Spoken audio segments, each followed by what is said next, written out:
What's going on, people? Welcome to another Toronto Hoop Talk live stream. My name is Alam, and this is the second live stream of the night. We are watching Timberwolves and Spurs now. We watched Tempo and Mystics earlier. Tough loss for the Tempo. But this game looks sensational from the standpoint of I missed a lot of defense watching the Tempo. However, it looks like I missed a hell of an ant run to make it a game. It looks like the Spurs came out not firing. That's the wrong word used. The Spurs came out and got a lead, and then the Timberwolves clawed back, and now we have a 50-50 even game, which is what I like to see, people. Shout out to everybody in here. Make sure you hit that like button and subscribe to the channel. So I saw this comment, Jen Will, and I immediately looked, and I realized that I didn't update the time. So there's I think StreamYard, when you set up a stream, the default is it puts you roughly 12 hours in the future, and I didn't edit it. So, yeah, that happened. Are the Tempo good? What did we learn from the first game? I don't think the Tempo are going to be good. But man, basketball is basketball. They competed. I think they definitely have some limitations. The bigs got worked. And for what it's worth, I know one of Washington's bigs are really good. Like Shakira, I think her last name is Austin, but Shakira is good. So I'm not too pressed about that. But the other big, they have a Kiki as well. We have Kiki Rice. They have their own Kiki, and she was kicking our ass too. But both of their bigs got the better of our bigs.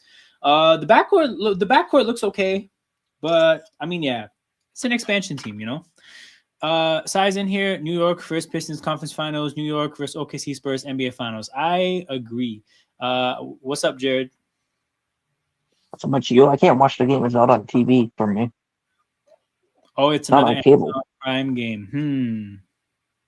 I'm watching WNBA. So who are you watching now? Who's playing right now? Seattle Storm and Golden State Valkyries.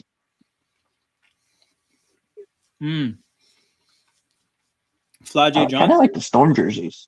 Yes. She scored her first points today already. Yeah. Wait, didn't Golden State trade her to Seattle? Yeah.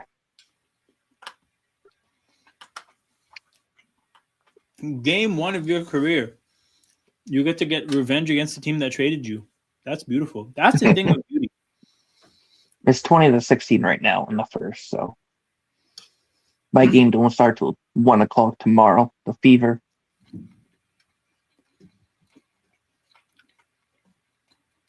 Which I'm actually kind of excited. As you should be, bro. As you should be. Ant and Wemby are leading the game in scoring. This is beautiful. Yeah, Ant made 12 straight points. Hey, Jared, if you have do you have a VPN by any chance? Do you have a VPN by any chance? I do not. Oh, okay. If you get one, Sai said if you change your settings to India, then you can just get this game on YouTube. Oh, that's cool.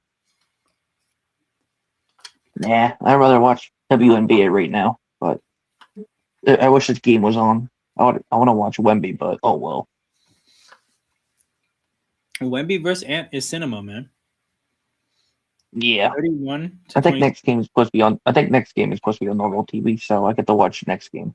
Where is Peter? I don't know where Peter is, but we also don't really communicate about shit. Like he just pops up whenever he pops up. By the way, thank you, Dylan Cease today. Where did he? Where did he run this 40? What? Is he out of jail? Who?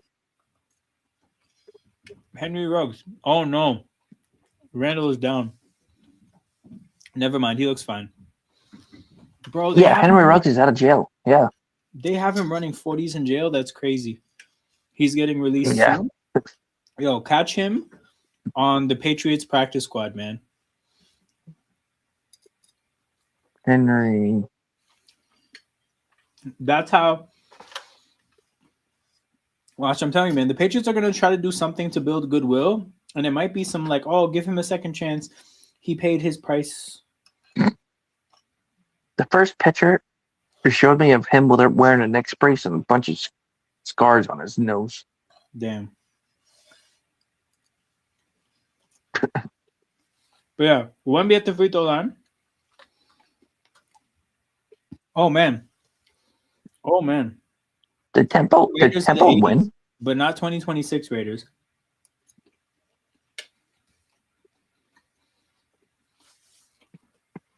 Let me check out the box score for the Seattle game. All right, I want to see. Oh my goodness, hold on.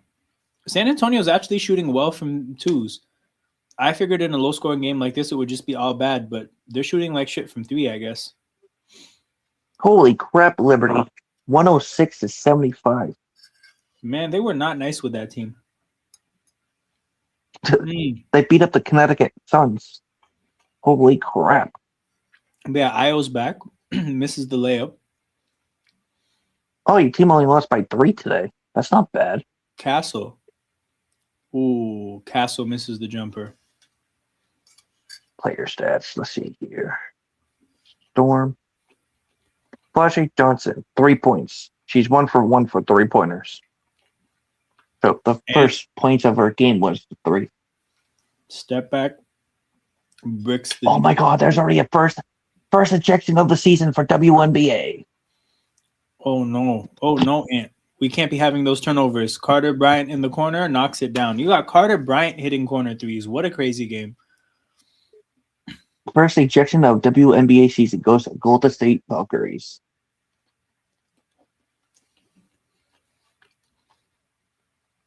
Ant. Damn. Double team comes. Io to Randall in the corner. Randall puts it up.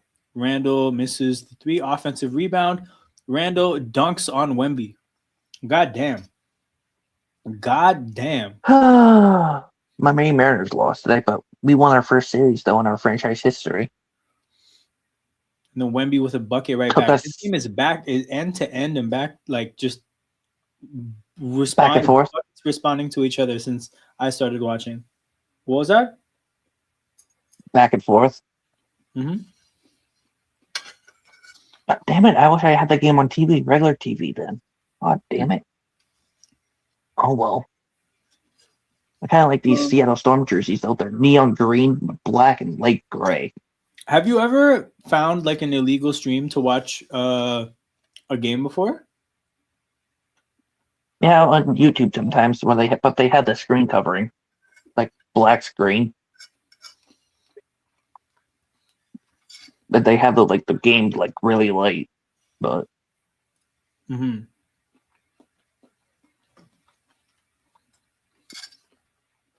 Oh, I did see. Okay. Also, you asked me about my Masai thoughts. So I think it's going to be a good hire. I think the thing is like, I think he made a bunch of mistakes in Toronto, but smart people learn from their mistakes.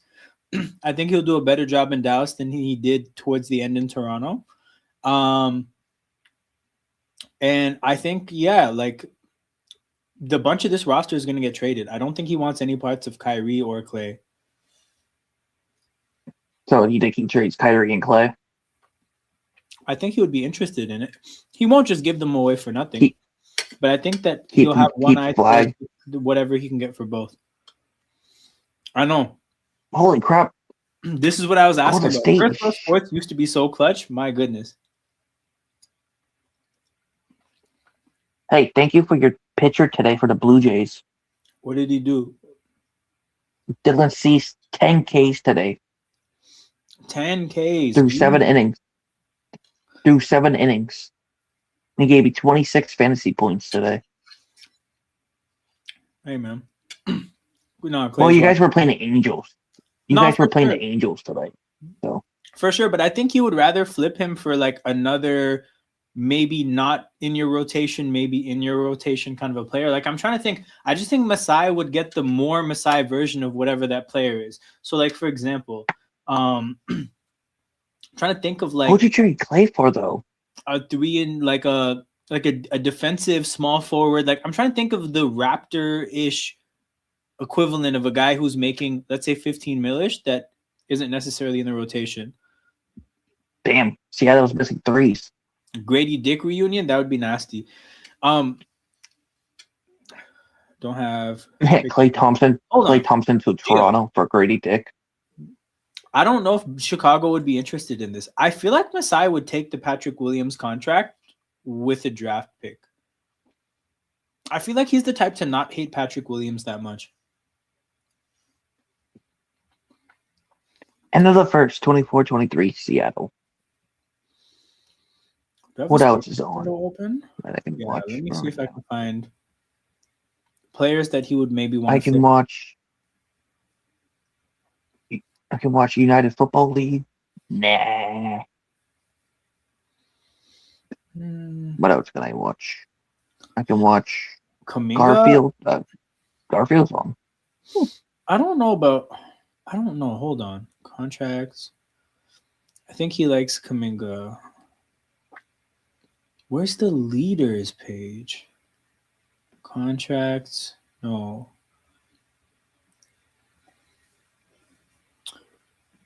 Oh, where's the window I'm looking for? Rankings. Hey, Gio, you ask and you shall receive, man. Demon home soon, 30 minutes. Cap hit. Demon home soon. Bro. Okay, 15 mil-ish kind of players. We'll start actually at 20. 20. Who's at 20?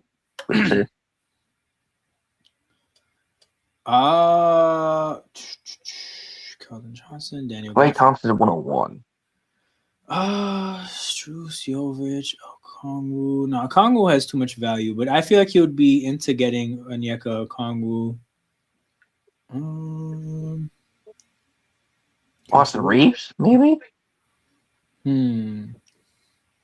Wait a second. Wait a second. What? Wait a second, Gio. I feel like he would be the type to kick the tires on Jonathan Isaac. Jonathan Isaac. I feel like Masai would be the type. But doesn't he have a lot of injury prone though? For sure, but also like so does like in a way, like if you don't like Clay, it's just about what you could get for him. And I don't think that they would play Or you Clay. could trade for Ricochet or Ricochet.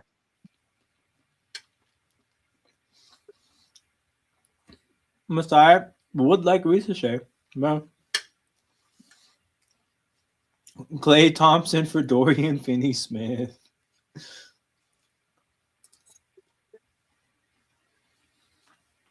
Blazers won't trade Denny. No, Avdia's not getting traded. Yeah. Isn't Clay on an expiring though? But I guess I could check his contract. He's like a couple more mil than Jonathan Isaac. Clay Thompson. I spelled his name wrong. But no, of course, like Isaac obviously has his issues, but I'm saying is like I'm not thinking he trades Clay for like a haul or like he trades Clay for like a great player. I just think that like he just trades Clay. Like, you know, I think that's a player you have no interest in re-signing. So he's an old man on a young player's team. Like, why not kick the tires on someone else? So he signed a 3-year in 2024. He's going to be this is his last year of his contract. Yep. Harper with the and ball. He's going to be a UFA because he's going to be 37 years old at the end after his season's over. Carter Bryant oh my God, this is the Carter Bryant 3-point game. Gio, what the hell is going on, bro? Carter Bryant's hitting threes. That's the thing, though. It's like, of course, Isaac has injury issues, but this is Klay Thompson we're talking about. But Isaac can be good sometimes, though. Keyword being can. Keyword, yeah. I don't like Golden State jerseys. I don't like Golden State Valkyries jerseys. They're kind of ugh. Yeah. They're pink and white. I don't remember Golden State in California having pink. All right, Luke Cornett is checking into the game. People, pull out your Bibles. Oh, God. Former Celtic.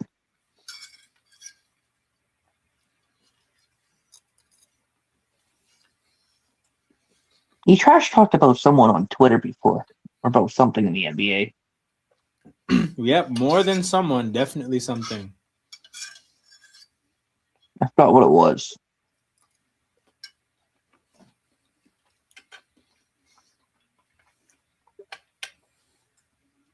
When does Not even the the Raptors. Fever That's play possible. Toronto? That's definitely possible. I could see that. Okay, so we play the Wings tomorrow. Then we play the Sparks, the Mystics, the Storm, Portland Fire. So the first game that we play for the new team is Portland Fire.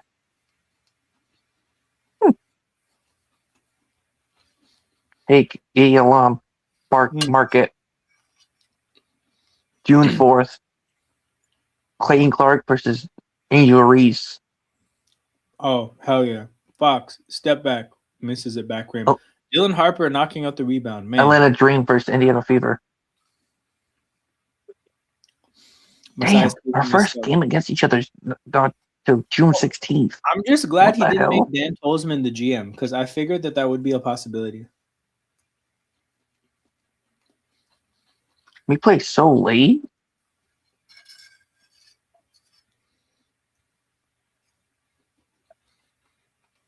That's a charge. Hey, man, to be honest, he can have a bunch of them if he takes Pirtle and Quickly with him.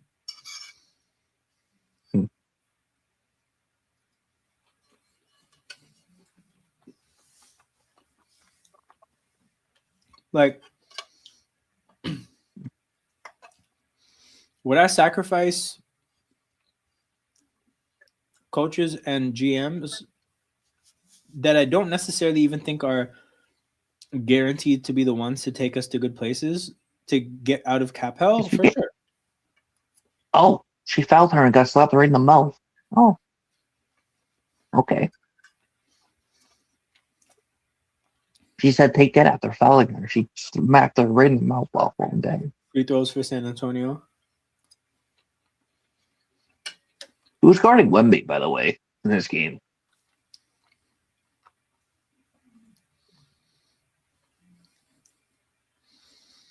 I'll let you know next time he's on the court, but I think it's gonna be Rudy Gobert if he's on the floor, and then if not, probably Naz Reid.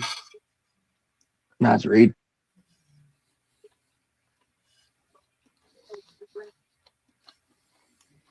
I feel like the series is going to go to 7. I just feel that feeling. It's that kind of a series for sure. Keldon Johnson.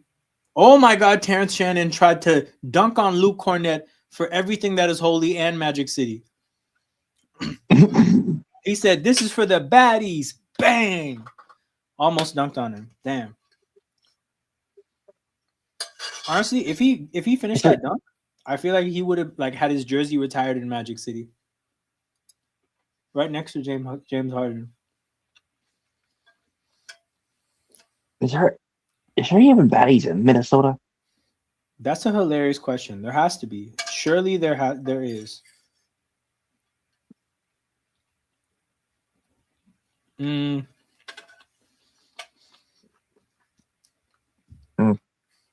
hold on. If it's two unprotected picks to eat one of those contracts, I wonder how long it'll take for that to drop to 1. Not that I'm considering. I'm just curious, how the dynamics work. And Quickenyak is the only dependable PNR. So that's the thing, right? We complain about those being bad contracts, for sure. And that is objectively the case. But if we were to just get rid of those players, it's not like we wouldn't have things to replace. So I agree on the fact that we would have things to replace. I just still think it would be worth it because, in theory, it would be worth it to get rid of them if a reasonable opportunity was there because it's forcing us to really be strapped into this team or best case, Flage hit the 3. The other side is just trading RJ or BI. Damn, Flage, 2 for 3. I know you're from LSU, but damn.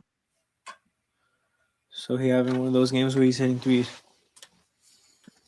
Oh my God, another 3. Golden State just paid back that Golden Yeah, State is shooting threes like Golden State Warriors. I was surprised that he was missing the way people were saying he was, because I feel like I remember people talking about him. Like I don't when I heard people talking about him, people made it seem like there's at least a decent floor there.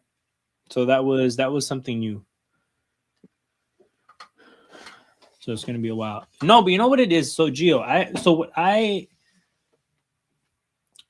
I am quite sure whoever has his contract is stretching him with 2 years left, because the last year of his deal is mostly non-guaranteed. So you can stretch the second last year and the last year into 5 years. So it's so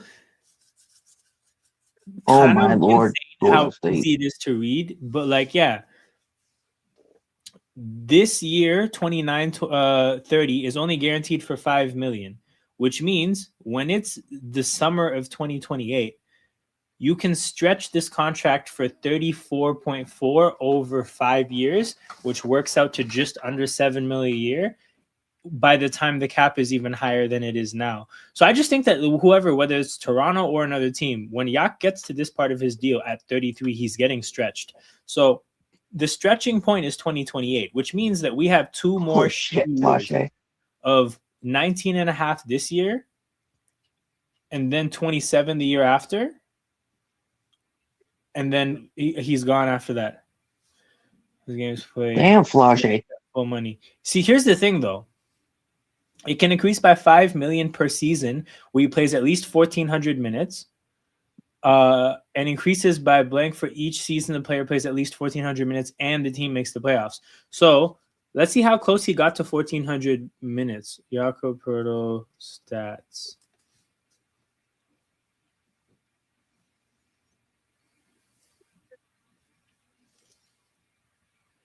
So this year, he got up to, where's the total? He got up to 1,100 minutes. Last year's 1,600. Damn. The thing, though, right? Like, if he's healthy, which feels like an extreme assumption, like the idea that he's going to be healthy just is not believable to me. But if he is healthy, I can kind of see the Raptors playing games to make sure he gets under 1,400, because it's really that serious. How many seasons has he played? No, that's not how it works. Oh, You stretch the guaranteed money. That's not you. Try. Let me find an example of it. But there's no way you stretch unguaranteed. You don't pay somebody non-guaranteed money. Like, no. Let me find. Oh, Peter gave us the example of the last time this happened. I think it was Chris Paul. No, it wasn't Chris Paul. Chris Paul? What did Peter say? No, we were talking about stretching this deal because of the partial guarantee, and he brought up the last time it happened. I don't remember that one.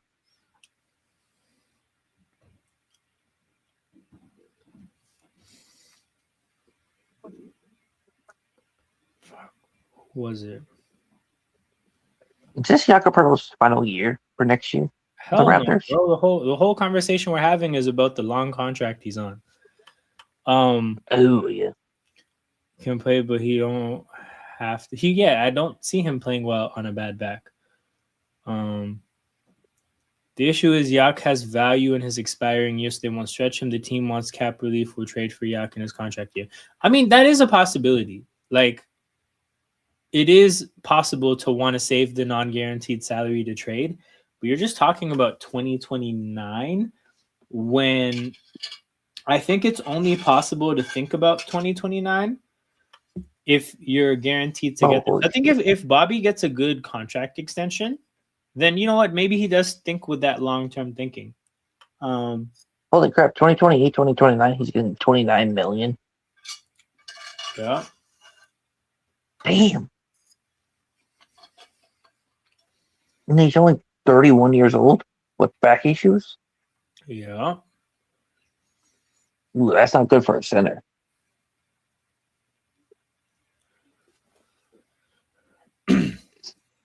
That is not good for a center. If I put 3 back on track, so it won't matter. I don't know. I don't get the point of this because yes, but then if it doesn't matter, then nothing matters and the very conversation is pointless. Like if it doesn't matter, then there's no point in thinking of all this. The Raptors are not contenders, man. That part's a given and like I think a pretty well a consensus. They made the playoffs this year.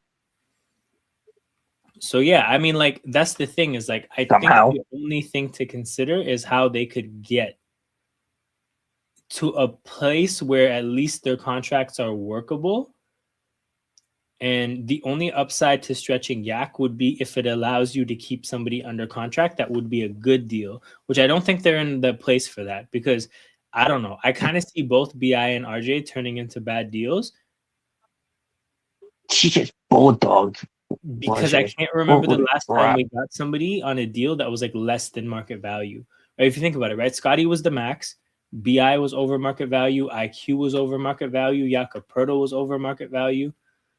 So yeah, it is a lot kind of picking for your Raptors this offseason, huh? it is kind of hard to envision them getting a good deal on whoever they choose to pay. It was last year. Yeah, of course. I just like I don't personally see it. You know, like I don't see. We can hope all we want. I just don't see it happening. Honestly, I Dude, think that looks like a freaking boy. Yo, What the hell? You know what's interesting? So the Philadelphia Eagles sent 2 players that had injury issues that didn't look the same last year to Medellin, Colombia to get stem cell stuff that's not allowed in the US. What the? So maybe the Raptors should do the same with Jakob Poeltl. Send Jakob Poeltl to Medellin, Colombia. Get him to get some stem cell shit that you can't get in North America and hope for the best. So who would you want to trade this offseason? I don't know.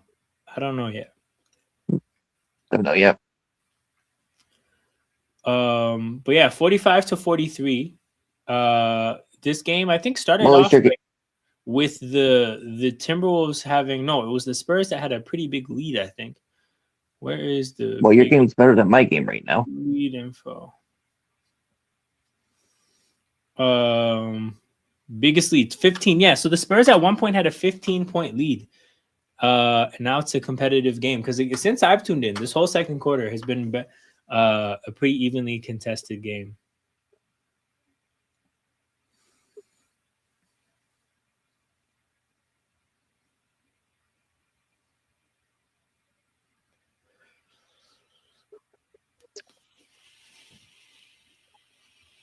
What did they call at least your game's doing better than mine.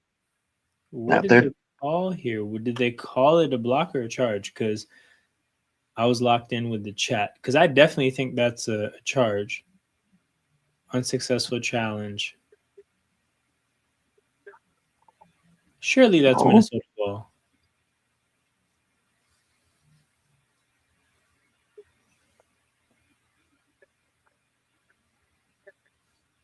Yep, Jada McDaniels inbounding.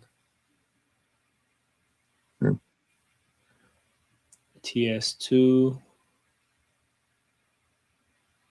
Wait, the T-Wolves with a 6 seed this year?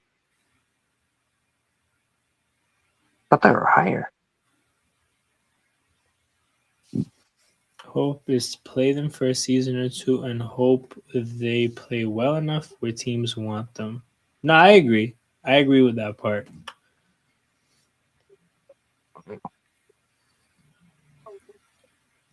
The Blue Jays were running their City Connects today. That's why they won. Wemby tries to drive on Gobert. Oh, man. Second, he felt contact. Went up with the shot attempt immediately, man. That is traces of SGA right there.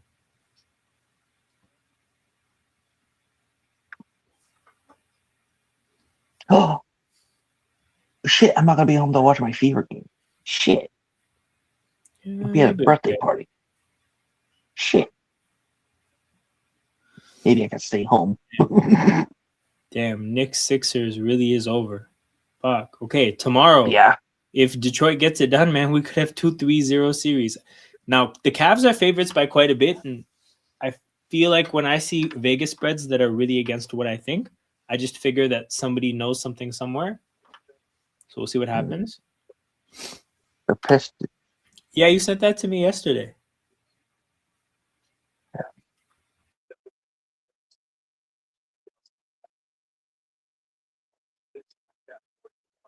Oh, nope. Never. The Cleveland Cavaliers are favored by 4.5 points now.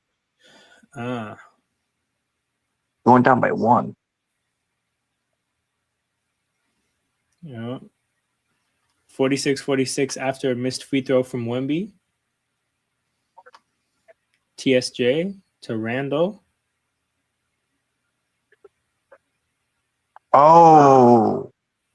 Sam Merrill is questionable with a hamstring. And Pistons Kevin Huerter is doubtful with an abductor strain. Damn. That's white boy shooter for white boy shooter. That's crazy. Miss. So that's TSJ probably. sprinting in transition. And Hmm. oh, risky pass. TSJ gets Yep. it to Jaden McDaniels, who misses the 3. Damn. Jaden McDaniels, you have Okay. to reward the passes.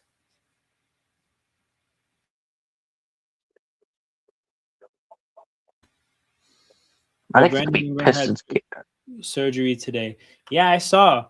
I don't know much about that surgery in terms of. I think they said removing spurs from his heel. Like I'm not too familiar with what that what the recovery looks like. But fuck, man.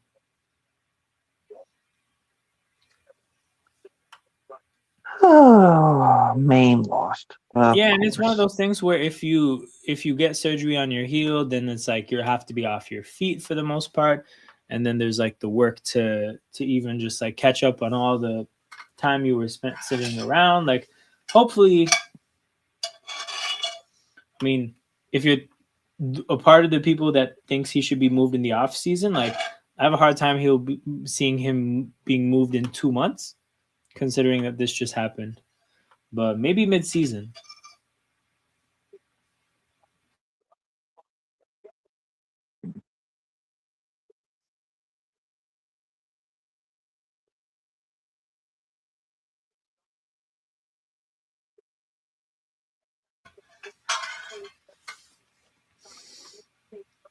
49-48 after the Fox bucket, 47 seconds left.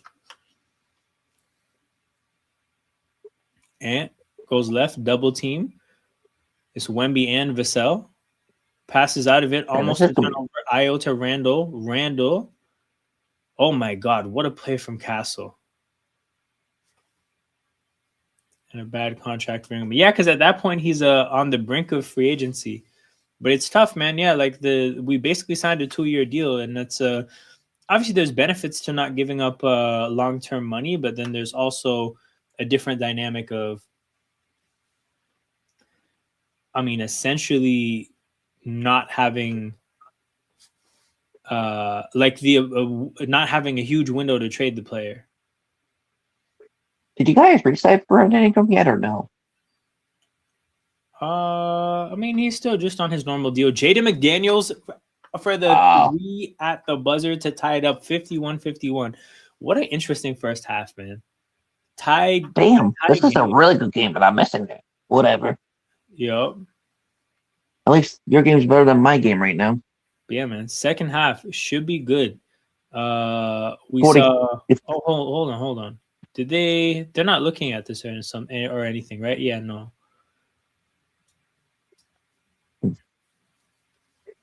Jaden McDaniels, man. Okay, let me see who's doing the carrying today. The thing is, like, I think if the teams that would be interested in trading for RJ would be teams that are interested in trading for him in the role that he played. Because I actually think that we've seen RJ like play 2 separate roles that didn't really work for him at various stages, right? So it's like I know for sure that he can't be like the number 1 option, like number 1 guy We know that, right? Clear as day. We also in New York saw him playing too little of a role, right? Like camped out in the corner. You're not really getting the ball outside of like catch and shoot looks. So they found a middle ground in terms of a role where he's not the star, obviously, but he's not insignificant either. Like he got a good amount of run for the ball. So I would imagine you have to think about what teams are looking for that kind of a player. And I think you identified some interesting options. Because you threw out OKC and Detroit. I think they both make sense in terms of looking for that role.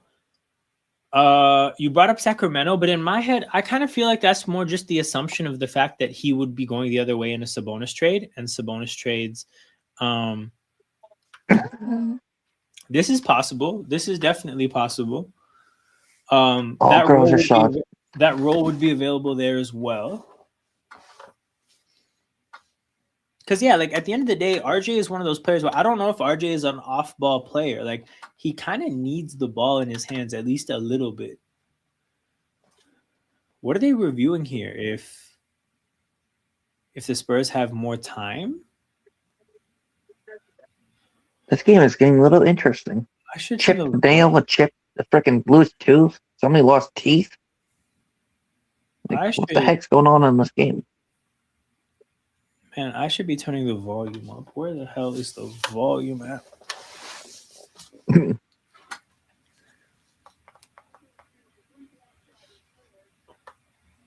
Okay, 3-point shot is good.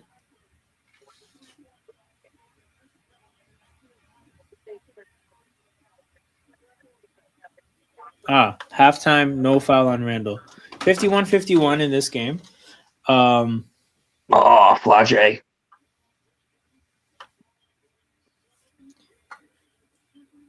Sheesh. 30 and 19% shoot 3-point shooting from these two teams. 41 and 35% field goal percentages. Rebounds slightly in Minnesota's favor. Turnovers close enough. That's Burton. Flage even on the court. Flage's not on the court. Okay. So both teams have made 10 to 11 free throws. So a lot of even stuff so far. Again, in a tie game, I'm always thinking that the team with shooting worse will be better off because they're more lucky or they're more likely to have shots fall than the team shooting better because, I think these things tend to even out. But all things considered, man, Minnesota should be really happy that they once were down 15, but now they're in a tie game. Because this shit will. Dude, Valkyrie's shooting threes. Like the freaking Warriors right now. Holy crap. Who's shooting threes like the Warriors? Golden State Valkyries. Up 48-41. Jeez, that's a way higher scoring game than our game, dog. We really made this. This was really a Raptors game. I just realized that. Yeah. That was really a Raptors game with the tempo. Yeah. And then we had Chip nails in this game. We had a freaking Chip a tooth come out. Oh, it's Valkyries against Storm, right? I wonder when Portland's opening night is. There's this tomorrow. I think. Portland Fire. Yeah, they play Chicago. They play Chicago tomorrow, I think. Yeah. Yep. At 9.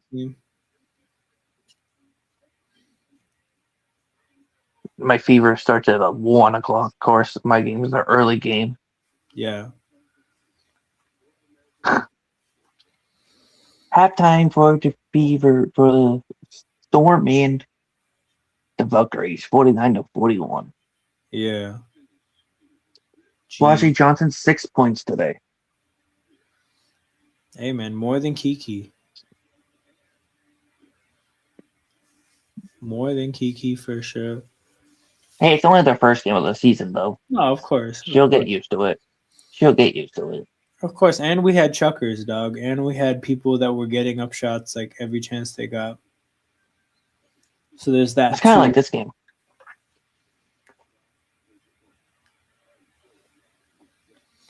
So your next game is against. Hold on. Lottery is in a couple days, and I won't be streaming after this before the lottery. So we got to do a lottery sim one time. Okay. Oh, your Temple play the Sparks. Okay, next Friday. Okay. AJ DeBonsa.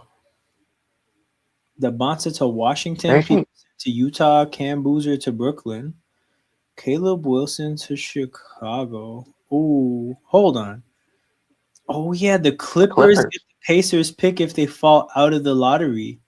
Whoa, I've never Yeah. considered that. So that's something to watch for Indy, man, because that's the Zubats trade. And the 5th overall pick in this draft for Ivica Zubats would be crazy, dude. I truly don't get that trade for the Pacers. Where did the Thunder fall? What is what? The Thunder? The Thunder probably like 12, yeah. 12. 12. Yeah. They get the Michigan power forward. Resend the lottery.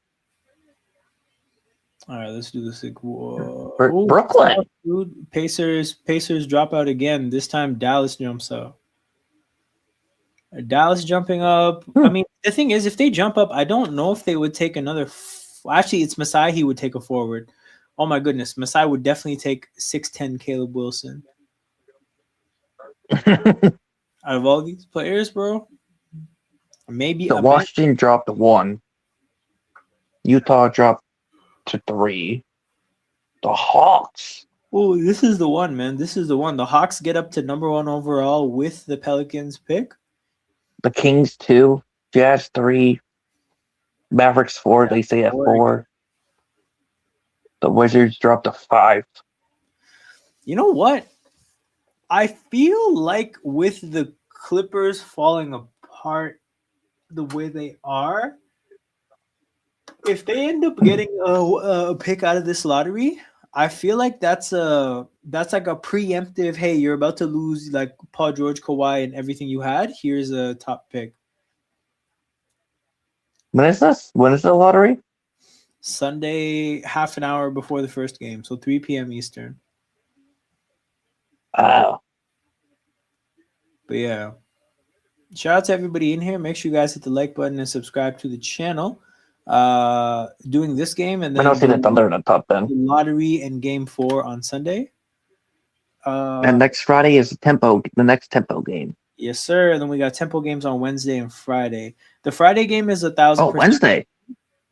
Yeah, they play the 13th. Yeah, Seattle. 13th and 15th. Yeah, the Tempo played the Sparks on the 15th, and that's at 10. Knicks are early favorites against the Sixers in game 4, man. The books are calling for a sweep. My goodness. The Knicks are good, dude. They found their spark.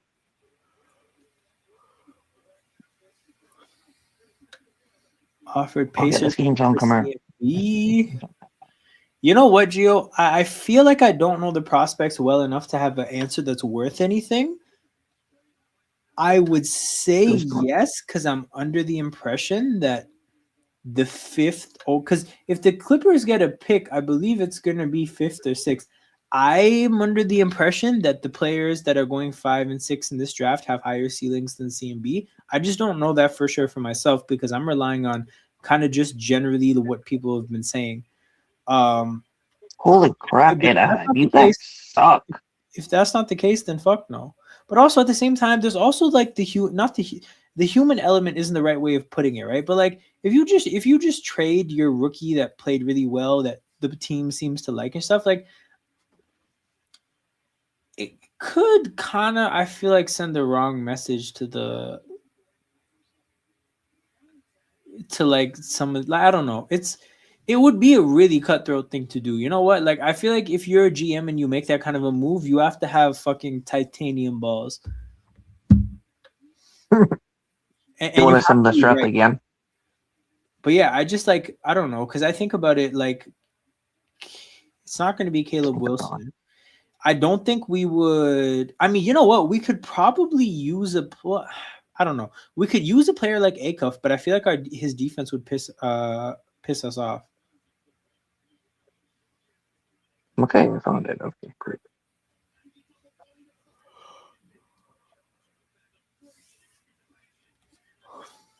Yeah, I would take Oh my, Caleb Wilson. I would oh take my Caleb God! I Wilson. got the Bucks at 2. I got the Bucks at 2 on my sim draft. The Bulls and the Grizzlies jumping up. Ooh, Grizzlies kind of makes sense. They're Hmm. kind of about to blow their team up. Darren Peterson, Cam Boozer, Caleb Wilson, Kingston Flemings, Keaton Wagler, Darius Acuff, Nate Matt. Hmm. Right in the sim draft, I had the Bucks dropping. I had the Bucks at 2. Oh yeah. Koa Pete, Kareem Lopez, Ade Mera, Ben Sturts. Yeah, I wouldn't Bastard mind Sturts. I wouldn't from mind Iowa. Sturts. Isn't Josh. he the one that isn't he the league leader for NCAA with Yeah, assist with assist? I think so. But wait, who did my Celtics pick? I heard something about that. The Celtics take Marius Krivas. Oh, this was the big 7-footer from Arizona. I don't know if you remember, but they have this huge guy, Oh yeah. and he is Oh, set guy ooh, actually, I actually wouldn't mind that. Actually, we do need a center. for sure. Hmm.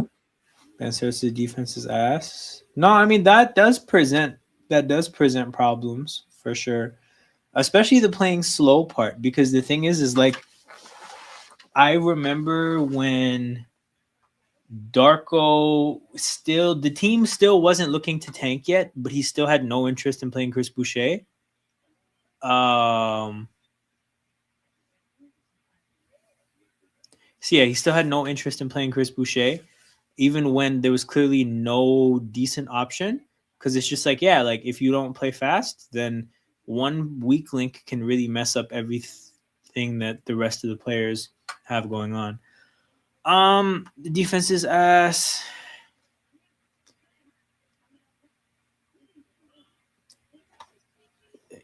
I don't know. Like it's weird because that feels like it should be a disqualifier, but also I feel like Emmanuel Quickly's defense is kind of not good either. So you definitely could not have both. And IQ is realistically not going anywhere. So then there's the issue right there.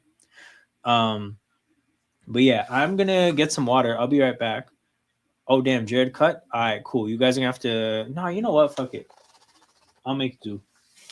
I'll make do. I'll do that later. Whenever Peter gets here, then I'll desert you guys.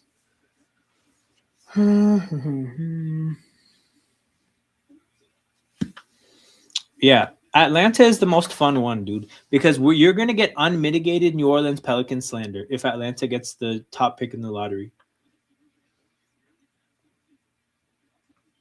People are not gonna forgive the fact that Joe Dumars did what he did if Atlanta gets that number one pick.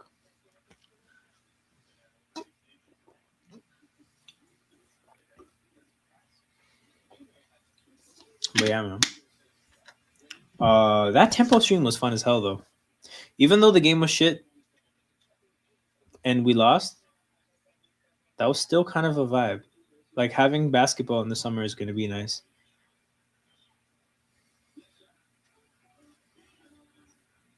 I'm gonna trim the video. I am glad I missed the first quarter though. First quarter looked like a mess.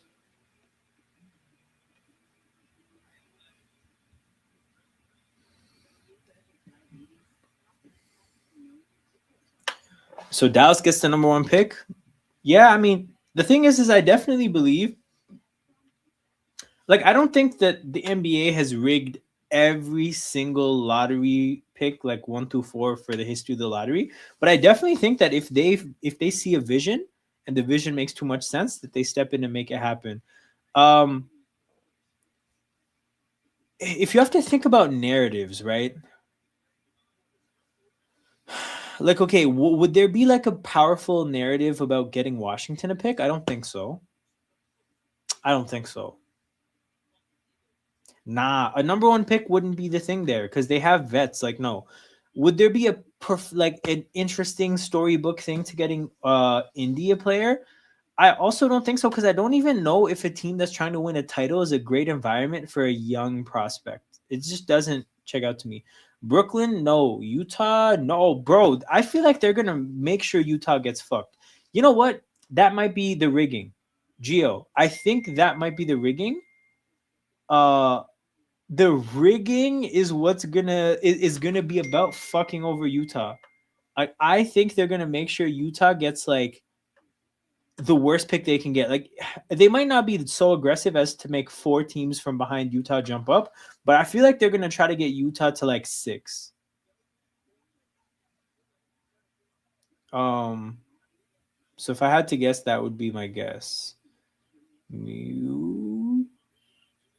Yes, hide alerts, cause yeah, the fucking iMessage was booming. Sacramento, fuck no. Memphis, fuck no. I mean, if anything, there's a whole thing of like there's like slightly a movement to get Memphis, the Grizzlies out of Memphis, right? So then I don't think they would bless them with another like franchise player.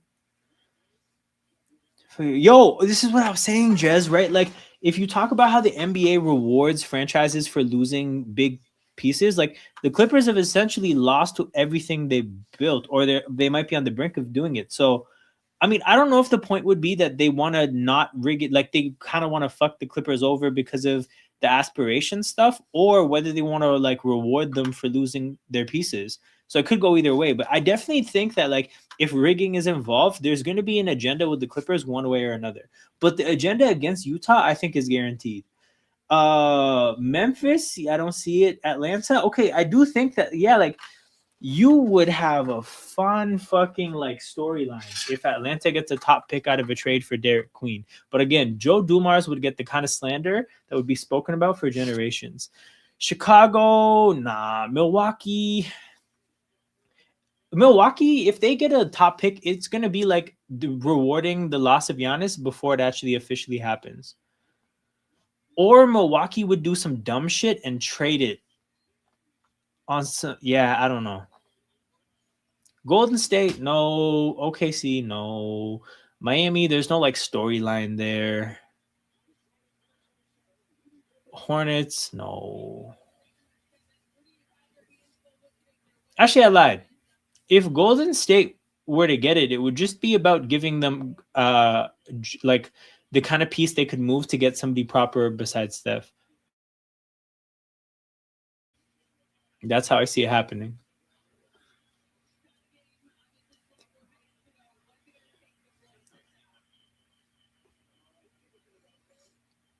Pacers gonna get fucked. It's definitely possible, dude. It's definitely possible.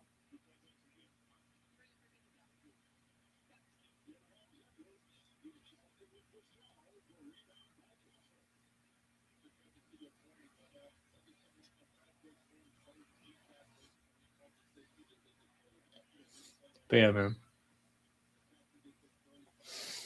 Lottery is gonna be fun, but again, lottery is right before Game 4 of Sixers and Knicks, and I'm not watching that shit. So, we're probably gonna be live for the half an hour of the lottery, and maybe like half an hour after to just like kick it and talk about something. If something interesting happened, to kick and talk about that, but I'm not fucking watching Sixers Knicks Game 4 on Mother's Day, dog.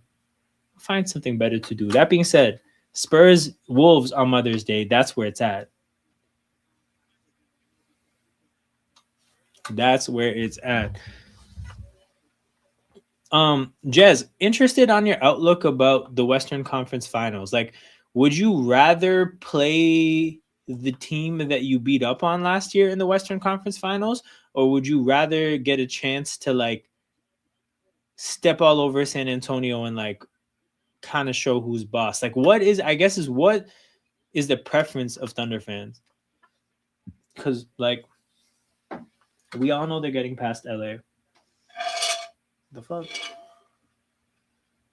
I don't know how the Spurs. Actually, I lied. I do know how the Spurs get by with Champagne. I just can't believe that like they're at a point where Champagne is like a actual thing. I just always figured they would bench him at some point, but not. But like they haven't. I prefer Minnesota. Yo, this is the thing though. If they sweep LA and they get Minnesota, like there's a chance they could go into the finals 12-1. Like it's possible. Io.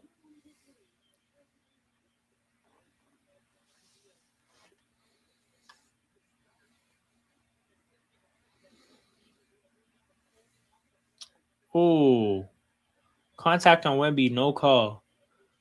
What the fuck was Io doing?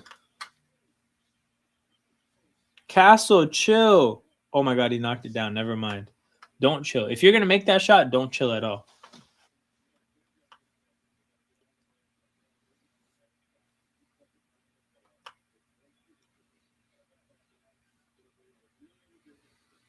Ooh, in and out. Io with the rebound. Gobert push shot knocks it down. Wow. Okay, I did not expect him to make that. Why is they want San Antonio? I mean, that's the thing. As a neutral, I want San Antonio for sure. But yeah, as a Thunder fan, I feel like the thing is like you'll never run out of chances to play San Antonio. So like, let's just get these easy finals runs while we can, because San Antonio is inevitable, right? That team's gonna get better. The Thunder are gonna get better. Like there's gonna be a ton of times they run into each other in the playoffs. That's not going anywhere. I would rather take the easy run to the finals. Something Castle plays like he's running a halfback dive. That's hilarious. Definitely true though, man. Definitely true.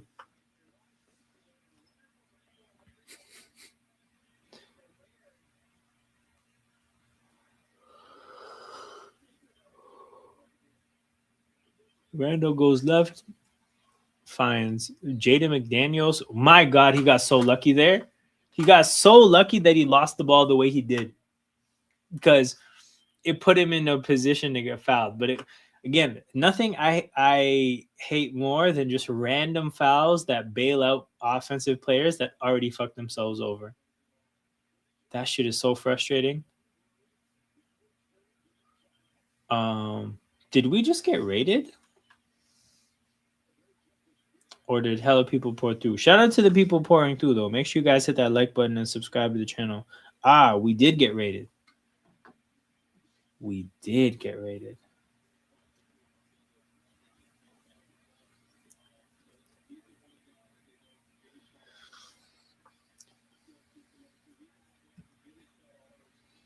Uh, 4-point game in Minnesota, though. 59-55. Yes, sir. Shout out to everybody pouring in from Sarcasm City TV Gaming, man. Make sure you guys hit the like button and subscribe to the channel. I clearly Flawless isn't doing this game, but this series is a great series. So if you've enjoyed the basketball watch-alongs at Sarcasm City, feel free to hang out here, because these games are a much better time. What's going on, Peter? Yo. So you just got home? Yeah, I was at my parents'. My brother decided to call an audible on Mother's Day and move it to Friday evening. Okay, that makes sense. He's celebrating his wife on Mother's Day. Right. Yeah, so you got to balance, you know? Yeah. Communication wasn't A+ in executing the audible, but we got it done. Okay, the handshake weren't way clear. Yeah, well, we basically had a plan, my dad and I. Yeah. To make my mom a crab Louis salad on Sunday. Yeah. Which we're still gonna do. But then so he changed the plan. Champagne gives the Spurs a 7-point lead. I mean, I guess your weekend is yours now? Not quite. I still got to go back over to my parents on Sunday.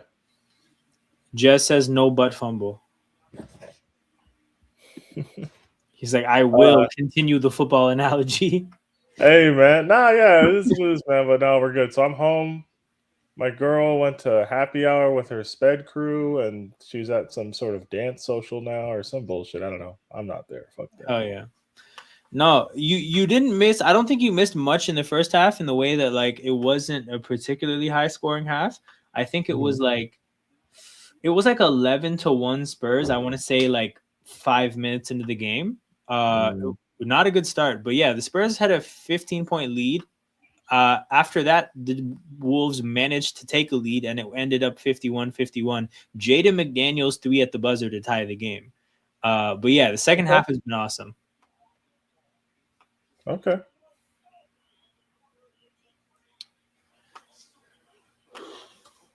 I saw the Tempo lost. I actually watched the end of that game on my phone. Yo, it was interesting, man. Because again, I've watched like I would say maybe 2 to 3 WNBA games, maybe the last 2 summers or so. Watching an expansion team play was interesting. Like, because literally no chemistry, which is a guarantee. Like, there's not even a question about it, right? And then like, yeah, the players that aren't protected by every roster, so clearly nobody that's like great or anything. But yeah, like they almost grifted their way into enough free throws to win the game. It was crazy. It was very physical, so I appreciate that. Jaden McDaniels from 3 knocks it down, 69-68. Giovanni, are you still trying to finesse picks for the Raptors? Gio's still here, bro. Is this just like a nightly occurrence? I respect this, man. 24/7, Gio is looking for ways to get off of the players he doesn't like on this team. Mind you, right? The entire season, the whole time, he's been like, yo, playoffs for what? Let's get in the lottery. The team's not good enough, right? So this is an extension of that mindset. I don't disagree with it. I just think it's funny. For sure. No, his commitment has been serious. Like game 7, the second the final whistle blew, he was in the chat like, bro, we should have been in the lottery. Yeah. Top 10 pick Ricochet won't be. Yo, you know what's interesting? So Ricochet, like, cause he's a number 1 overall pick, is kind of making a lot of money for somebody that like is a flyer. Isn't good. Player. Yeah. Yeah, like it's legit. It's kind of a. He's making too much money to like justify trading for if you were going to trade for him. Yeah. So it's like someone like Grady Dick that just hasn't worked out. I could see another team being like, hey, we liked him in the draft. Let's give him a shot. Ricochet is entirely making too much money to look at in that way.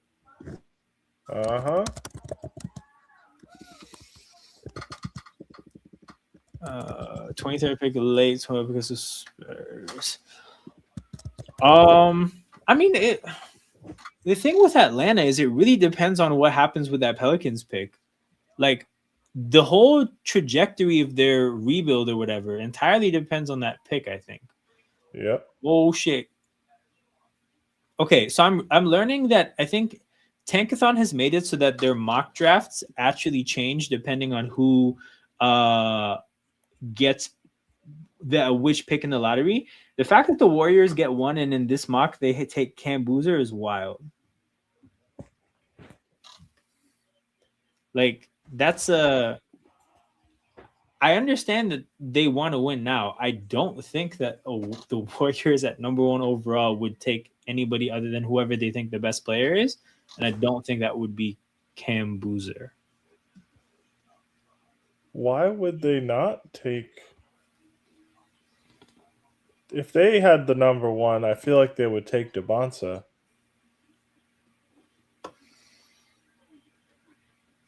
I could be wrong, of course. I guess we're never really going to know. Bro, I feel like it would have to be. It would have. I just no. Here's the thing. I could see it being Peterson, maybe, right, but not Boozer. Nah, I can't. I can't. They need wings that can like score in the worst way possible. Yeah. Tankathon had us taking Boozer at 1 when I simulated it. No, it's weird, dude, because now we do it again, and now Atlanta's taking Peterson. Like, what is their formula? It must be right, just team needs thing. But shout out to all you guys watching. Like the stream. Yes. Or dislike it. Engage with it. Yes. You know? Facts. No. Let us know what you like. Let us know what you don't like. If you guys have anything you want to get off your chest or other things you want to talk about, yeah, other than Black Air Force energy that is Wolves Spurs, then let us know. You know we're Right. here. Yo, shout out to first time viewers and the last time viewers too. Like the people that'll just click this and then never come back, they're appreciated too. You matter too. You Yes. all matter. Yeah, We like appreciate you either way. yeah, no shade. Like there's no issues. Like full respect. No, but jokes aside, guys, if you like intensely dislike the stream, Yeah. please at least dislike it. Engage Yes. with it. Every Closed mouths do not get fed on YouTube. big facts. Yo, every now and then, Creator wise or consumer wise. legit, every time I get like a negative comment, I really just try to turn it into a conversation with the hope that that'll turn into 12 comments. Yes. Like I was like, yo, you're here to make I me get mad. it. That's cool. Want to I get have it. a convo? Help your algorithm. Help the stream by letting us know exactly what you like and what you don't Yeah. like. Yo, shout out Bacon Bits. You got need Spurs by 5 for big money. I don't know if you're comfortable disclosing what big money is, but honestly, like I feel like there is a right. You bet on the Spurs -5 as a road team in a 1-1 series? That screams bad break. Hey, this is why I want to know what the big money is. But shout out to Bacon Bits, man. Appreciate you. Yeah, shout out to you. I do hope that works out for you. But We'll like pull through. I don't think I would have ever done that. I don't know. Spurs by 4 right now. This is what I'm saying. So I mean, I think it's gonna hover in that area, but I'm sure you were feeling nice at 11-1. I just think like this series is too close. This is a swing game in the series. Like, Yeah, road team by 5 after the Timberwolves just got embarrassed 2 days ago and pretty obviously let go of the rope. Like, I don't know. Yep. All right, so Peter, what do you think the actual chances are, like percent chances that we get 3 sweeps in this round? Like it's low, but how low? Thunder, Lakers. We're getting negative. We're getting negative on the court. Hell yeah. Ooh. I don't even know what happened. Oh, okay, hold on. I think I may have seen the thing that triggered this. Is negative down? I think so, yeah. Damn. But what do I think the odds are that we get 3 sweeps in this round? Yeah. Cleveland wins one of the next 2, and they lose in 5. So then, like, if you get chances of that, you have that happening. But like, if you have the other 2 as sweeps, then that's what, like maybe a 10% chance. 30. 30. Interesting. Because I wonder if the NBA like finds a way to get Scott Foster to do multiple game 4s. Wait. Hold on. Let me think. Because I think Knicks Sixers is going to be a sweep. Yeah. But this series is on those days, so at least we'll have basketball. Yeah. The NBA so badly needs Cleveland to win the next 2 games. Yep. Because we're going to have days without hoops. Yep. Cleveland is also like, the thing with them is they've lost every single road game they've played in these playoffs so far, 0 for 5, right? So like, if you were to ask me what I think their chances are winning game 5, like almost 0. So they need to get these 2 in Cleveland. They're going to lose just because like they don't have the bodies to guard Detroit the way Detroit can guard them. Yep. Which is very reductive and boring. Yeah. But like the Magic, everybody in that team is 6'8" and can move their feet and is very physical. Yep. The Magic's issue is the Magic doesn't have a shot creating kind of guard at all. Cleveland has 2, but they don't have multiple 6'8" dudes that can just strap up anybody. Nope. Like the way Cleveland is built, I'm not sure why the odds for them in Detroit was so close. I don't get it. I didn't see it. So me neither. They're also favorites by 5.5 in game 3. I'm taking Detroit plus 5.5, bro. No, that felt crazy to me. I think If I was a betting man, I might even go Detroit money line tomorrow. so. I think it dropped to 4.5, and I wonder if it continues to move. I imagine it will, but the opening was 5.5, and I was shocked. That is interesting. Like, I don't think the Cavs will get swept, but like if they did, that Yeah. would be less surprising than, say, Philly coming back down 3-1 or the Wolves beating the Nuggets. Yeah. Cavs shoot better at home, so they may win. I mean, yeah, I get that. Sure. For intrigue's sake, like the general public hopes Cleveland wins tomorrow. Right. If they don't, we might be stuck with one good series in this round. Yeah. And all the momentum the playoffs had from round one would just kind of fizzle out in round two. Exactly. So here I have a question. How do you think Minnesota OKC would turn out if it happens? OKC would beat them. Would you think it would be similar in terms of like OKC in 5? Maybe not. But I just think OKC has too many like physical bodies. Yeah. And they have the shot creator and Shy. Yeah. Where, oh, okay, I see why he got pushed now. Because I think don't think that was that bad. I think the stakes in terms of like how good OKC versus San Antonio could be versus how potentially just repetitive OKC Minnesota could be. Like the stakes are kind of high for in terms of how good round 3 is because as a general public, Thunder Spurs could slap. Yes. Just for pure violence. Yep. Like the Wolves, I respect the Black Air Force energy they play with.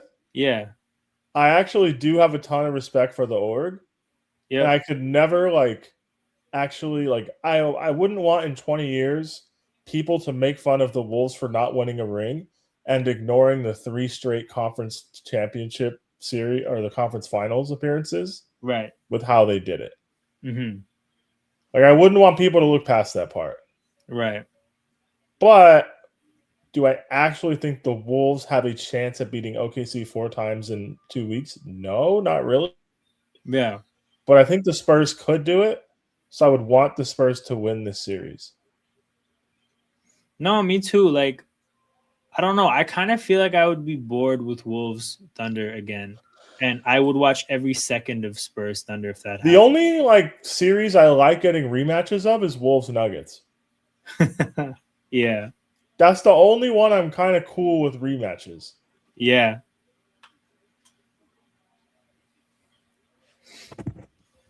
I think in 5 if J-Dub is back. I mean, yeah. As long as hey, we got a hating Canadian. I like it. Respect. Fuck. Okay. I wonder if I don't know. I can't see Detroit getting it done. I feel like it's against the Knicks. Why not? Why not? Honestly, why not? I don't actually like their team in just general. Like I like Cade a lot. You don't like the Detroit basketball chant? That's cool. You know what? The Detroit basketball chant is fine. The basketball chant is my favorite thing about the playoffs. The random celebrity row that they have that's kind of just Detroit Lions, that's cool too, right? But yeah, I don't know, bro, I feel like I have to see it with that roster in an Eastern Conference Finals kind of a setting. Also, they played the Knicks in the playoffs last year, right? Yes, I watched the whole series. I swear to God, Detroit had them. Really?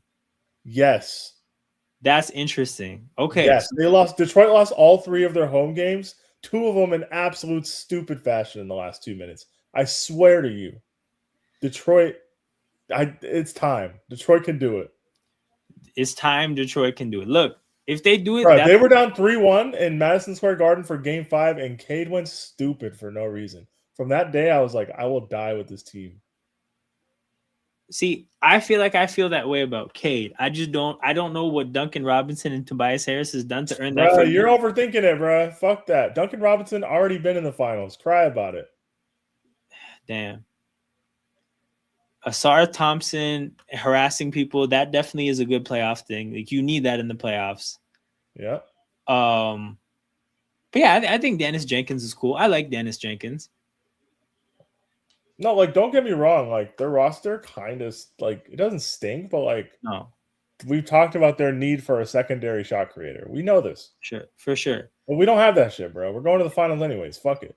Okay, I think boiling it down, I think what really is just in my head that I can't shake is at some point Tobias Harris will strike.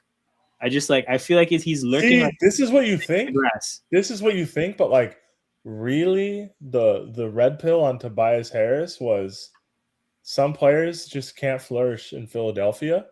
Yeah. Or like the spot that he was in because Yeah. of the trade and everything that happened, Yeah. like organizational decisions, he was never going to flourish in that position, given what his expectations were, due to things that largely happened out of his control. Yeah. Like, now that I think Tobias Harris is in a lower pressure situation, I think he can truly just slot into what he always was going to be. Yeah.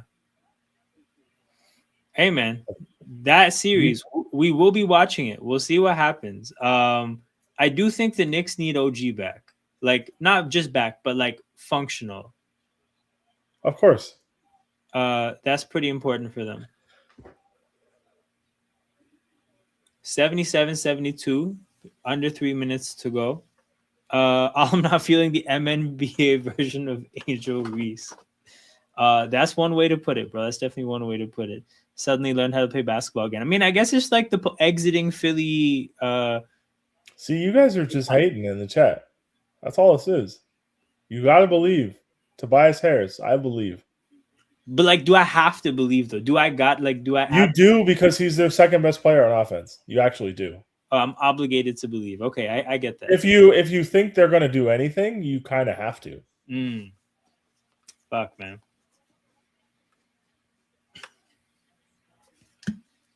Like, once Detroit gets to the finals, it's in God's hands.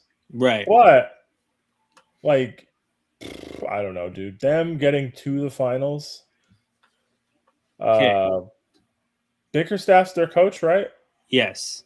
Him knocking out Cleveland after Cleveland fired him would be fantastic. It really would be. I think Detroit could easily win me over if they give us lots of doses of hack of Mitchell Robinson. I think that's a quick way to win me over. You know what? I don't know why. I don't know why more teams don't do that with players to break offensive rhythm. Yep. If you told me a guy shot like mid-60s from the free throw line, yeah, I'm just putting him on the line a few times just to see what happens. Fuck a timeout. I'm getting a rookie to just foul him. No, that's what I'm saying. I'm putting him on the line a few times just to see what happens. Yep. And like break the rhythm of the game if I don't feel like it's going in my way. Mm-hmm.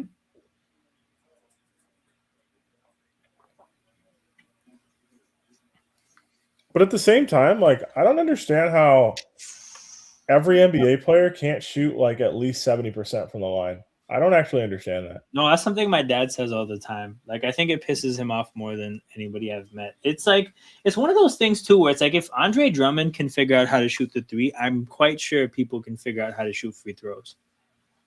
It's also just like, dude, I was shooting like 70% from the line when I was 12 years old. Yep. So, like, you guys can't do this when you're in the NBA? Like, I don't understand.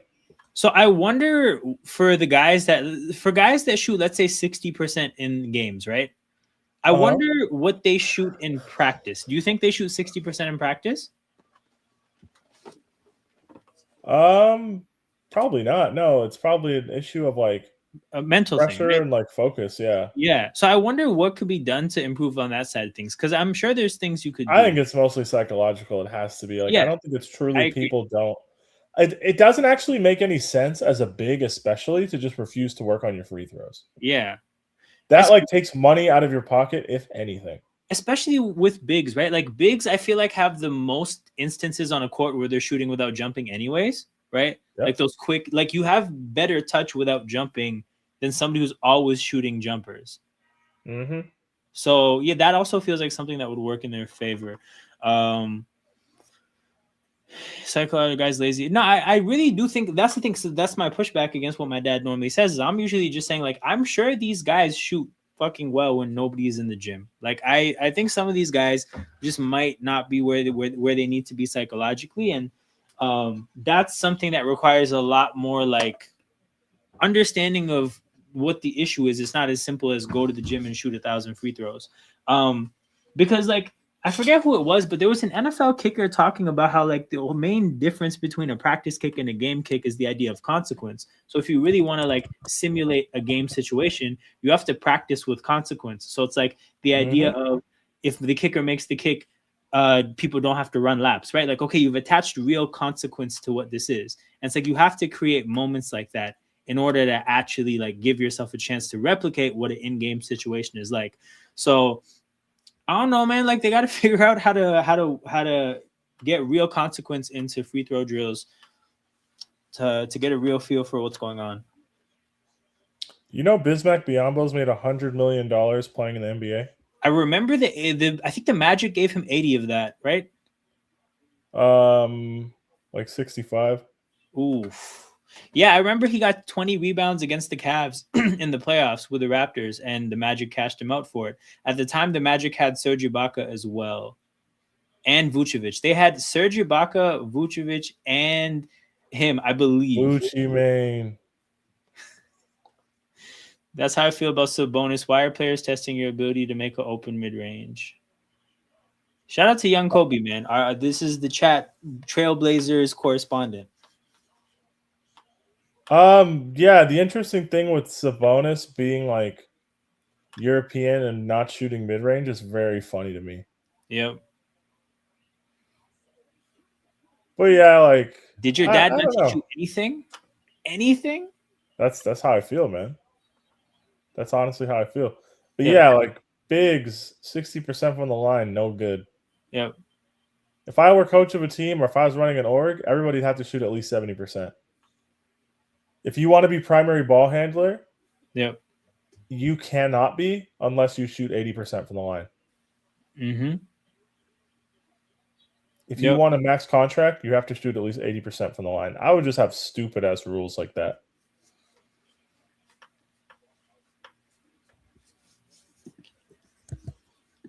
Yeah, for sure.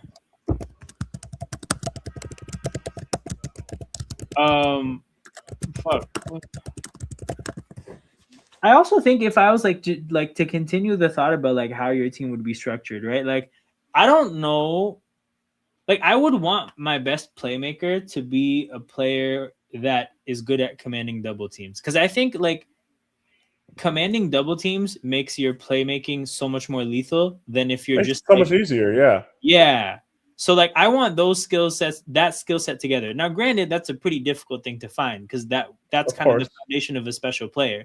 But you need to have some sort of elite trait that forces teams to overcompensate. Yep. And like not many people in the league have those. Yep.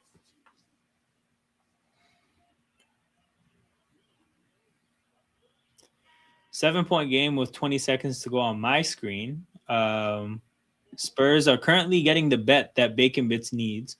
We see if they can hold this lead. De'Aaron Fox step back three, rims out. Ant is going to hold the ball and have the last shot. Crowd is standing up, and Ant dribbles into two defenders, step back, in and out. But yeah. This was a 35-point quarter from the Spurs, who I think they had 51 in the first half. Damn. So Spurs got 23 and then 28 and now 35. So the offense has been figuring it out more and more as the game goes on. That's not good. Not good for the Wolves.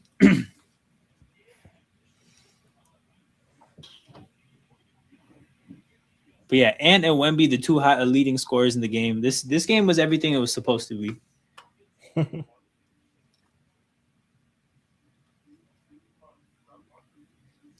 Oh man, I gotta wake up early tomorrow. What's going on tomorrow? We got the playoff semifinal, boys. Hold on. Pondereca Saints. There was a Take on semifinal Burrow. today as well, right? It was 0-0, Hull and Millwall. True.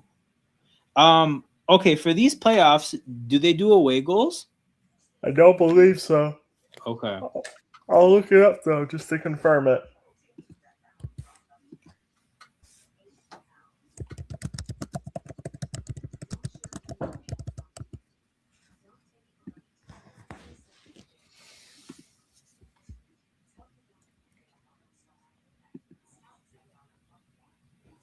All right. No, I mean, true. Then it's it's a good result for Millwall then. Yeah.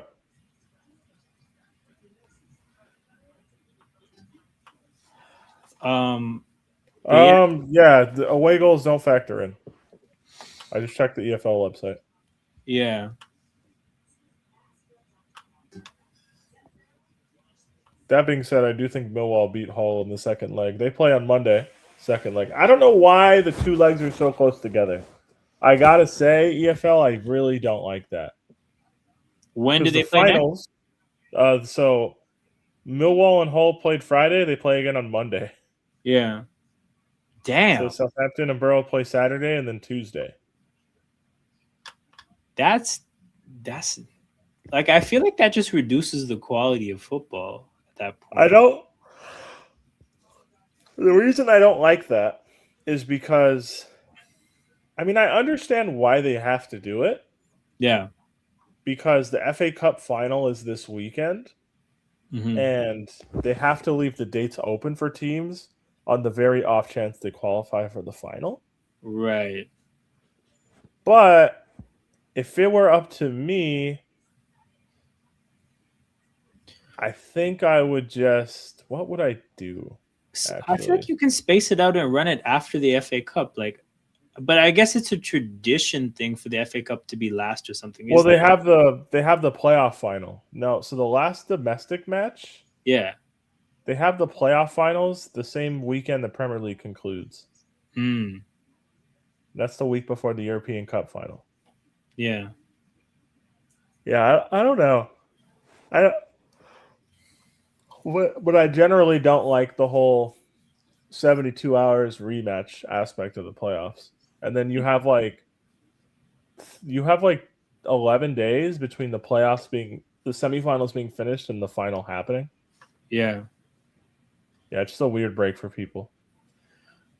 Do you still think the Knicks aren't going to the finals? I mean, I had them losing to Boston, so now if you would ask for my prediction, I have them going to the finals. But I think Peter has a pretty compelling case against it happening. So, hey man, the Detroit basketball chant game 1, you guys will be there, and we'll be ready. I still don't see them winning the finals under any circumstances. I just can't see it. Me neither. No, so Simple Viva, that was the chat member I had the conversation with, where I was like, yeah, I don't know if Brunson's taking you to a chip. And he's like, damn, you're saying he's not a number one? I'm like, well, he is a number one objectively. I just don't know if he's a take you to a championship kind of a player, which is like another tier of number one. But yeah, I still definitely stand by that side of that conversation. Apparently Southampton getting investigated for spying on the opponent. Damn, they hired Bill Belichick. Hey man, we've gone clear. Leeds had the same scandal in their playoff semifinal against Derby when Frank Lampard was Derby manager. Yeah. Damn. If you're not cheating, you're not trying, I believe is what they say. Okay, if you were to cheat at basketball, how do you think you would do it?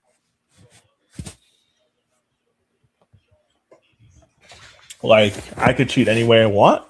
Yeah, like, well, what would your like optimal way of cheating be?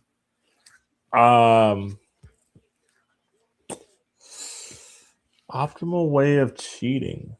Like I feel like if I could hook a fan up near the bench with a mic or something and just have somebody tapped into the other huddle, that'd be dope.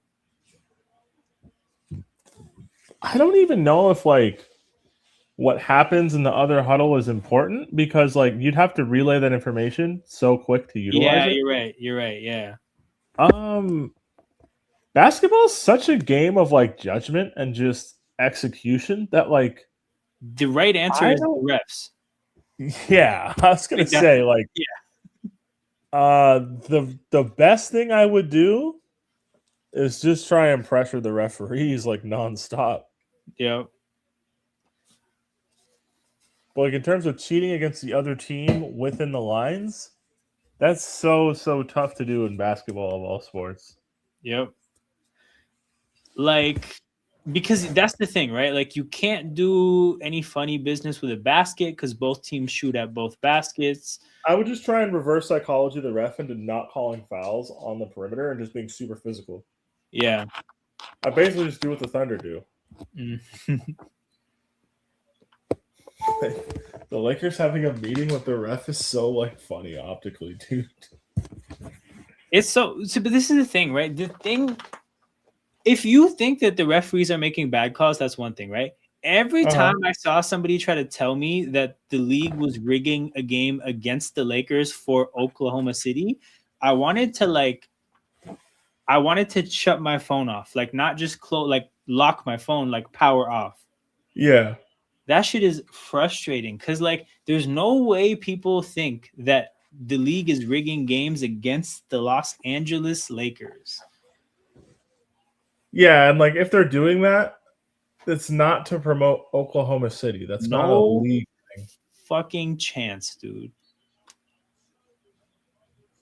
Yeah, the league is not turning down a potential Lakers-Knicks finals. No, so the judge threw the Knicks lawsuit out because it was stupid, because it was a stupid lawsuit, because their owner just doesn't like Masai Ujiri. So there was really no drama. It was just weird headlines. Bankroll the refs. See, okay, DC gets it. That's my issue with the discourse. Honestly, like, and it's just stupid, bro. I saw a lot of fucking thumbnails about, oh, they're rigging the games, blah blah blah. It's ridiculous. But it's cheap engagement though. Yeah, I get why people do it, but like the idea of your team being conspired against because they've gotten their butts kicked 2 games in a row by a vastly superior team to me, is very funny.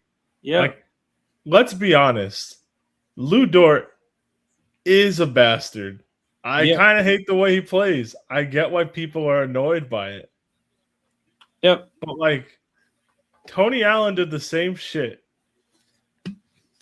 Yo. Like we're only mad at Lou Dort because he's teammates with Shea. Like I promise you, if Lou Dort was doing this shit on the fucking, let me just name random kind of irrelevant team, the Blazers, Sacramento Kings, nobody would care. What I don't understand is how people kind of like dance around the fact that they just don't like teams. Like I feel like there's nothing wrong with being like, yo, I just don't like the Thunder. Why? It's okay. I don't like the Thunder. Thunder either. Fuck them. You can like, it's just okay to feel that way and to say that, but people always feel the need to like hide their thoughts, justify it. Yeah. So it's just, you don't have to have a well-reasoned science behind everything. Just say how you feel. It's fine. Yeah, it's okay to just not like teams, guys. Like I don't like the Cavs. I'll be honest. Fact. I do not like Cleveland. I talked myself into the Raptors winning that game 7. Yep. Even though in my heart I was like, how are they going to score points? I didn't care. That was pure hatred talking. Facts. And that's a perfectly good thing to do. And I honestly, some of my finest sports moments have come from hate. Like hating the Cowboys has brought me so much joy in life. Oh, bruh. Do you know how much I celebrated the Broncos beating the Bills? Oh my goodness. The way it happened too. Oh my goodness. Did you know prior to that Broncos Bills game, Josh Allen had fumbled 16 times in the playoffs and he'd only lost 2 of them? That I did not know. That I did not know. No. I got really deep into my Josh Allen hatred bag on comments in a YouTube video, and then I looked up the box scores of all of his playoff games. Like, oh my god, that's true. So like my larger Josh Allen like narrative, which I really think is true, but like we just don't have enough of a sample size having it played out yet, is fumbles won and lost are largely like those are very luck based. Yes. Yeah. The ball literally. If you're putting the ball on the floor and recovering it 88% of the time, you're very lucky, and luck was going to swing against you eventually in a really nasty way. Regression to the mean, baby. Yes. Never mind his decision to chuck that bitch into fucking coverage over the top and the interception happened. When these fuckers tried to freeze frame and be like, oh, he clearly caught that. Like, never mind the fucking Dan Orlovsky mafia trying to convince people that they really got jobbed by the refs. That shit was nasty. Cause I'm like, bro, I remember watching this game and being like, yeah, these are clearly turnovers. Yes. And again, you're right. The league is rigging games so that Bo Nix gets put into the big moment. Oh, man. I remember how tough KC fans were talking before the end of the Super Bowl versus the Eagles, but like at least KC fans were winning. Like, again, it can be annoying, it can be like shitty, but it's just one thing when it's coming from people that are winning. Let me stick up for people that hate KC and feel kind of insecure about it.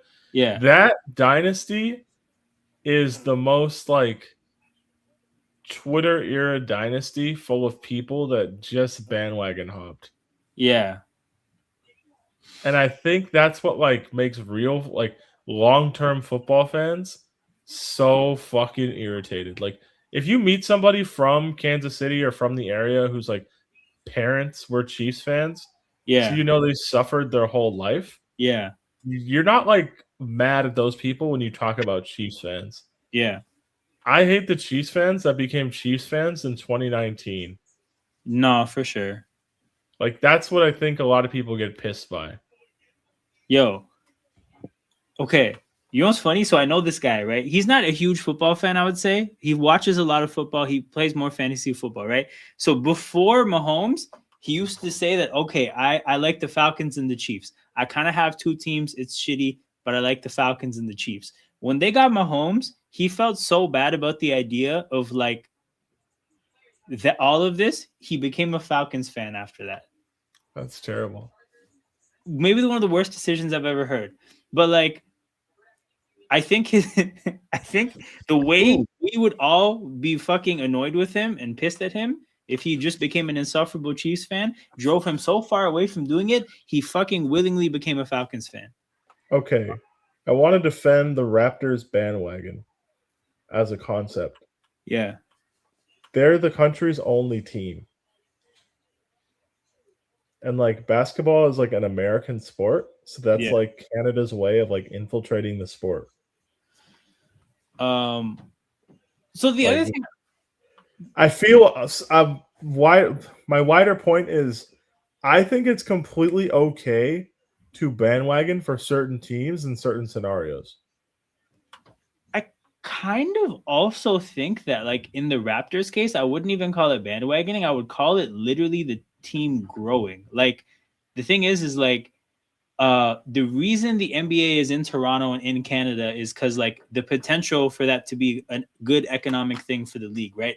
But that involves selling a nation on basketball that isn't necessarily traditionally a basketball nation, right? So like a lot of moments have made basketball more popular in Canada, which is just like the natural progression. Like I wouldn't necessarily call that bandwagoning. The Chiefs have not made football more popular anywhere, right? Like the Chiefs have not grown football at all. They've just earned some fans here and there that want nothing more than to just cheer for the quarterback that they think is going to be the GOAT or whatever, right? But nah, bro, like in the Raptors case, dog, that was literally you're watching basketball growing in stages in a country. Like Vince Carter also created bandwagon fans, but I just wouldn't say that they were bandwagoners. I think that he literally just created a culture of basketball in a place. And then Kawhi took it one step further. Nah, man. I think that playoff run, you had fans come out of nowhere and be like, fuck yeah. Because, like, I think that happens with casual sports fans when a team that doesn't traditionally go deep in the playoffs is deep in the fucking playoffs. I met so many Suns fans on Twitter during 2021. Yeah. I was like, where the fuck were you guys? I mean, that part's inevitable, but I also just like I know that there was like parts of both happening at the same time. Yeah. That was so funny, bro. What is going on? What a game. It's a 6-point game on my screen, 6:53 and counting left. Jaden McDaniels, left-handed floaters, put We back. know when you see it. So many offensive rebounds. No way.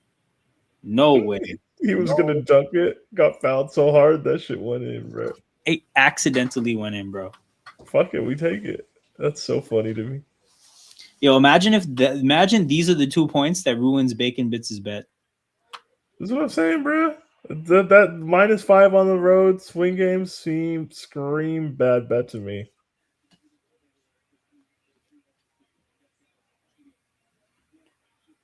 Man, shout out to Bacon Bits wherever he is, man. We're pulling for you, but Rudy Gobert just scored the silliest 2 points ever, and I fear that might be the difference.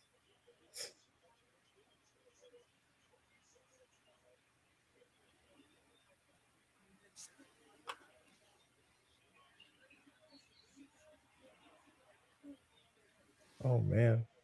But yeah, Jez, Laker fans do this thing where like they pretend that like they're holier than thou and like arbiters of all things basketball. Yep. And you know, it is what it is, man. Like basically they know that they can't snuff you guys. Gobert definitely fouled Wemby on that follow through, by the way. I don't know how the refs didn't call that. But whatever. Jeez. But yeah, they'll pretend that they're like protectors of basketball when really like they're just getting their asses kicked and they know they can't whoop your ass, so like there's nothing else to say. Mm-hmm. Like whole team huddling around a ref in a screenshot is so funny, dude. That's so funny. Cause like they're right, but also that makes you look like bitches. Cause like you lost by 20, Brett. Yo, okay, but Peter, right? Here's my thing. If you were a referee and a team was complaining like that to you, would it not make you, like, if anything, make more calls? Yes. I think this is what happens. I like, genuinely don't. You want to cry? I'll give you something to cry about. Like I think that's what happens. Yo, I swear to God, if I was a player, the only thing I think would work is healthy communication, dog. Like I do not think that whining would help. Yeah. Bro, like, I don't know. I just don't. I don't know. It's super nasty how that series has become more about discussions about fouls than about the Lakers just getting their teeth kicked in. So that's the thing. The Lakers getting their teeth kicked in and the Lakers being fucked for like the next little bit. Like there's so much to talk about that involves the sport of basketball. And they just decide to talk about things that are circular arguments. Like the conversation just keeps, like it stays in one spot. It's horrible. Mm-hmm.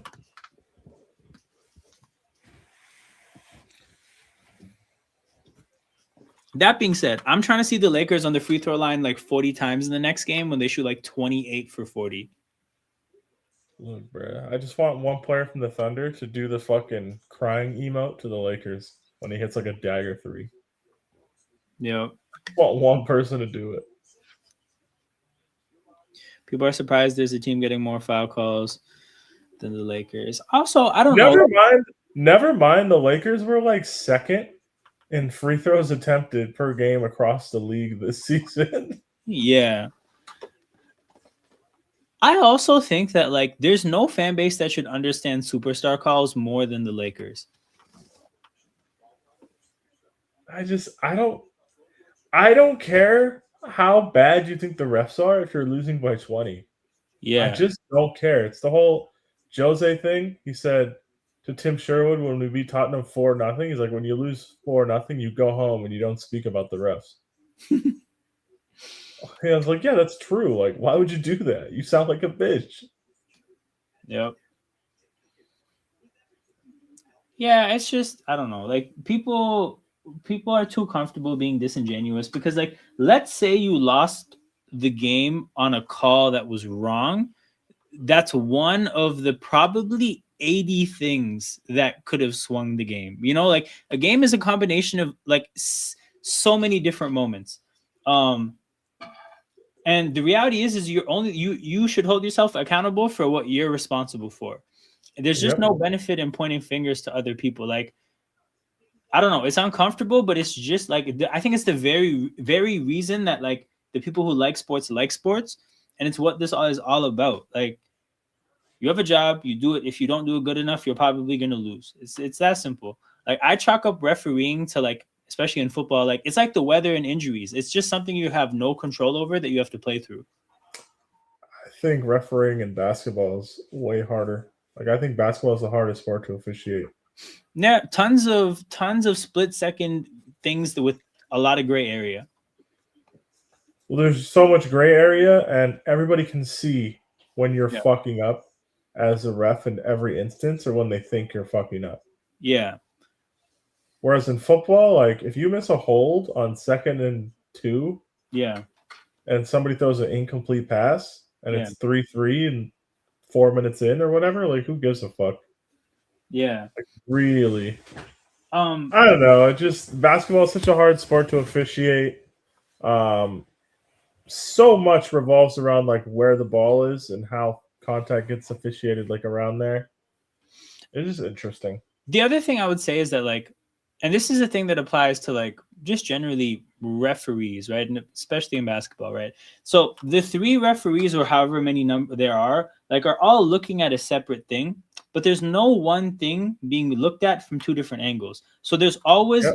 a blind spot for every single thing that's happening. So because of that, like there's a built-in concept of the fact that errors have to happen if your system involves there being blind spots. So if you like, even just like as theoretically, you want to have a system that doesn't have built-in blind spots, you probably have to explore the idea of Why is Chris Finch getting into it with the ref? That's so funny.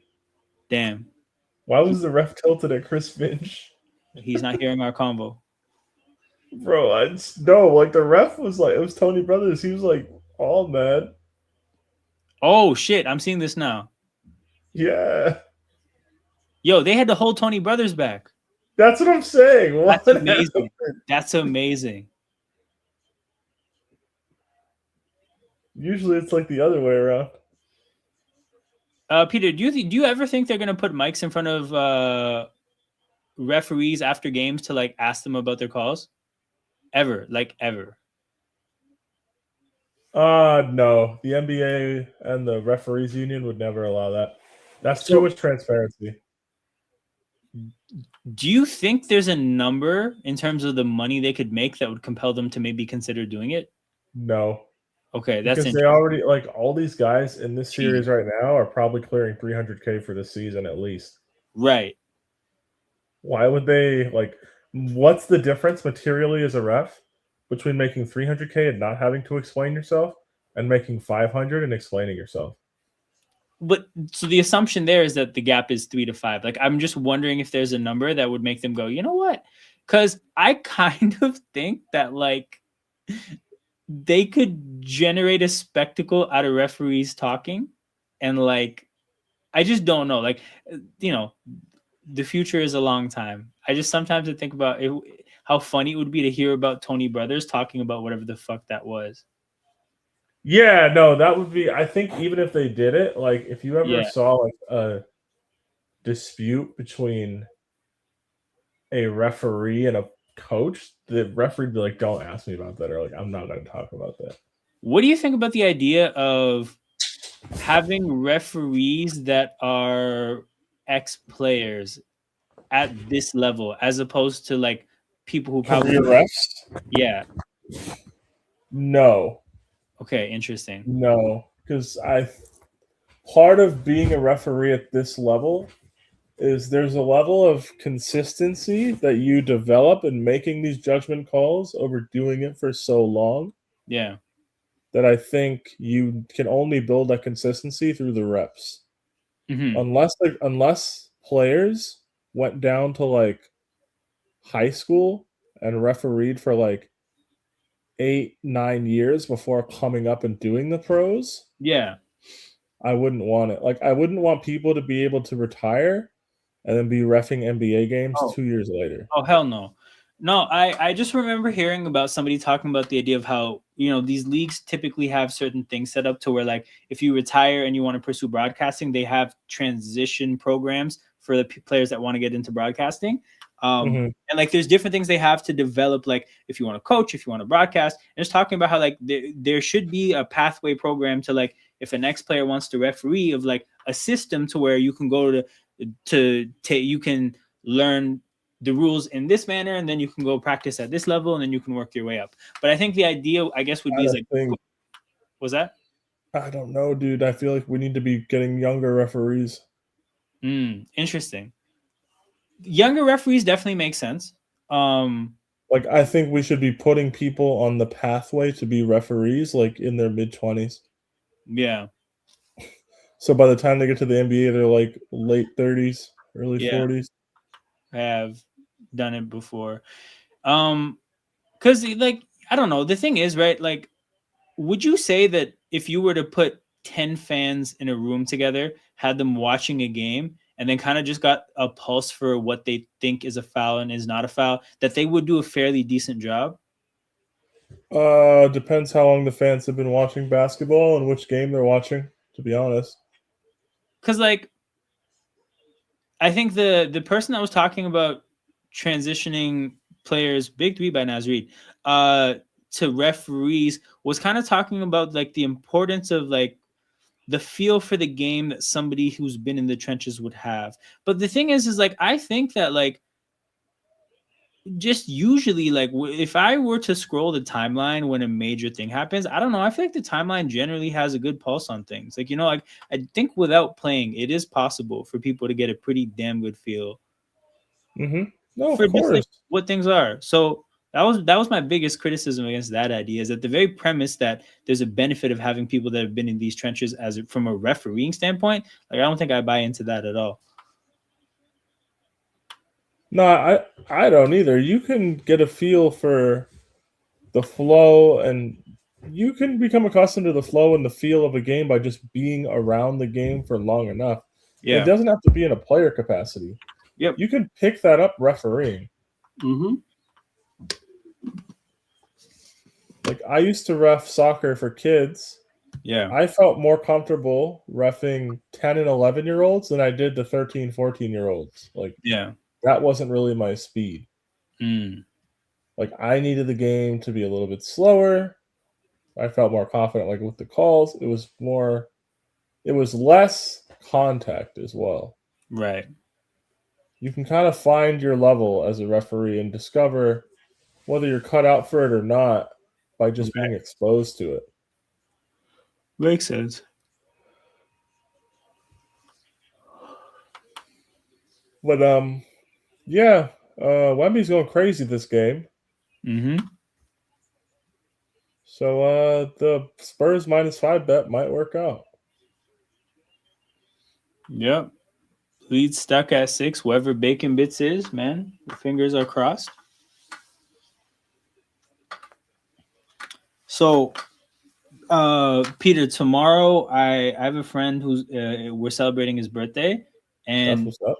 I'm Happy meeting them birthday. at the Jays game. They play the Angels at like 3 p.m., right?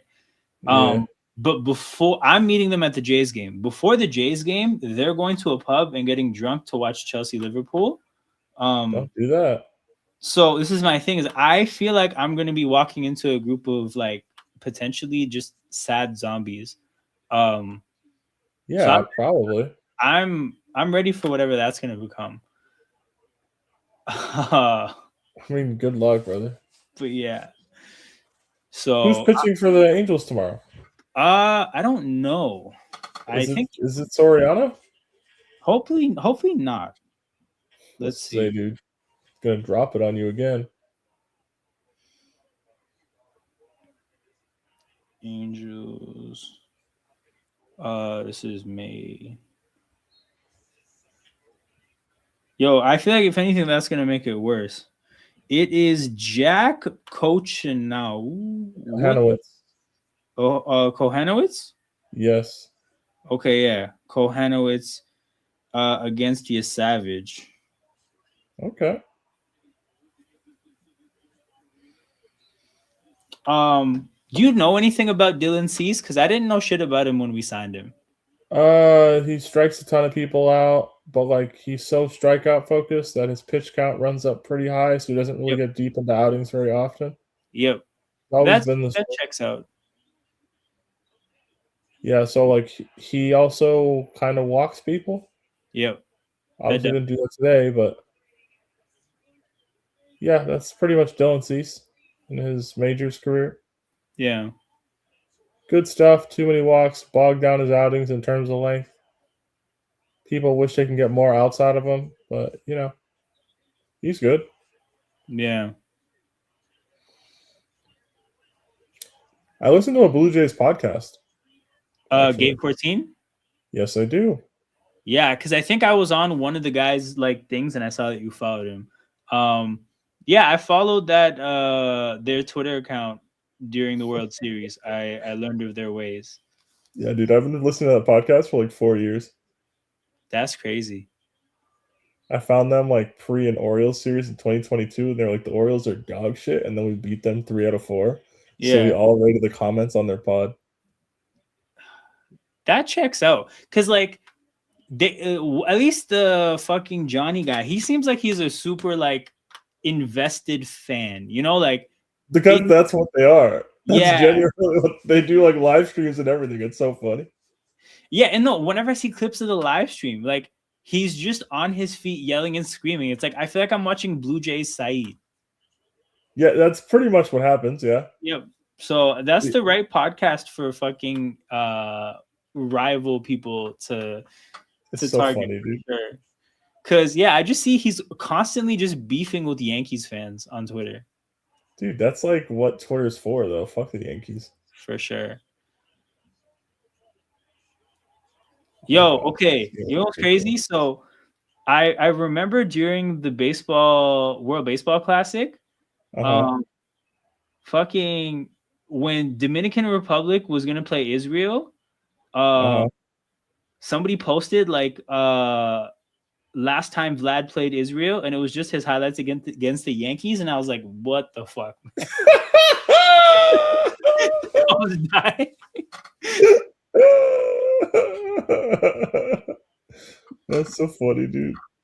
Oh man, not every time, like whenever people like go against Twitter as a concept, I'm always like, guys, it's not about the app, it's about the collection of humans.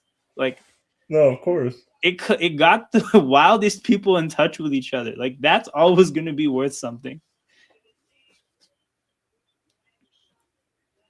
Oh man, what a funny dude! I saw a guy at an apartment complex. He had a Yankees flag and a Confederate flag. Oh my goodness! In California? Yep. Oh, I was like, ooh. If you're in one of those places. Yankees and a Confederate flag, I just feel like, how is California even the place for you? Yeah. I was like, ooh, it's not. I didn't know we did that here. I was like, you know what? I don't know. Like the combo of this is very funny. I just feel like if you're that person, go to Delaware and be happy. So I'm saying, bro, go to like Western Maryland. Yeah.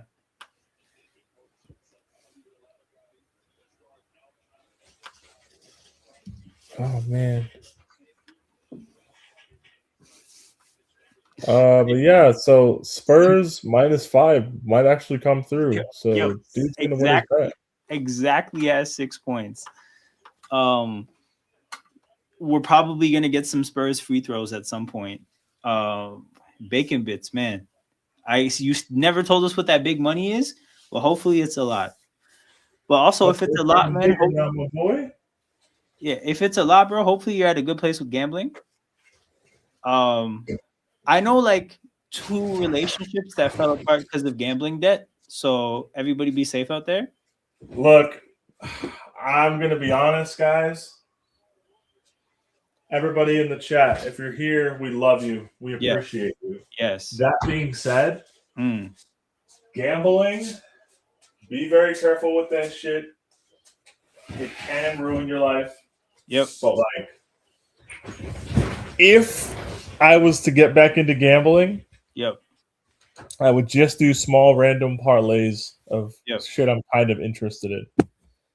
So my friend's gambling thing is this. He's like, I do parlays and I do 1% of my bankroll. So it's like he started off doing $1 parlays. He threw $100 in an app, did $1 parlays, and all I'm gonna say is he now does $55 parlays. But it's like you have to have a system that you stick to that builds in for the risks of gambling. Because if you get from 100 to 0 doing $1 parlays, I think the 100 L's are probably gonna make you like want to stop. You know? Yeah, of course. You have to insulate against chasing the dragon. But yeah, like if you find out through doing $1 parlays that you're good, then at that point it's different for you to work your way up. But there's different, like if you guys want to gamble, I would actually suggest like kind of becoming knowledgeable about gambling and like looking into it and reading up on it and just figuring out like there are systems and ways to go about things that will protect you against the ways this could go wrong. But I like my friend's thing a lot. Like you put an amount of money in that you feel like is something you can afford to lose, and then you bet 1% of it at a time. And if you're actually good, it'll stack up. And if you're not, you'll know pretty quickly. Mm-hmm.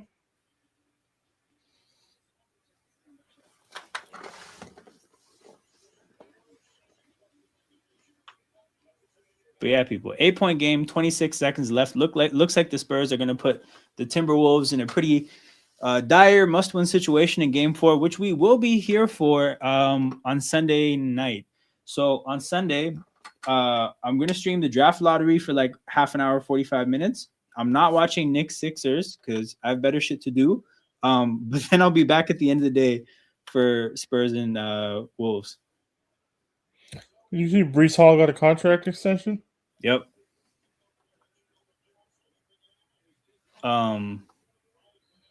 You got 3 years and like 29 mil guaranteed. Good for him. I mean, you know, whatever quarterback they end up getting, like it looks like they're gonna hand them like at least a respectable supporting cast.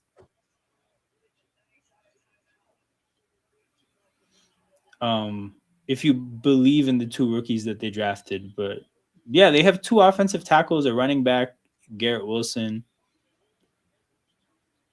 and just hit a 3. It's a 5-point game. Spurs are gonna shoot free throws. Bacon bits.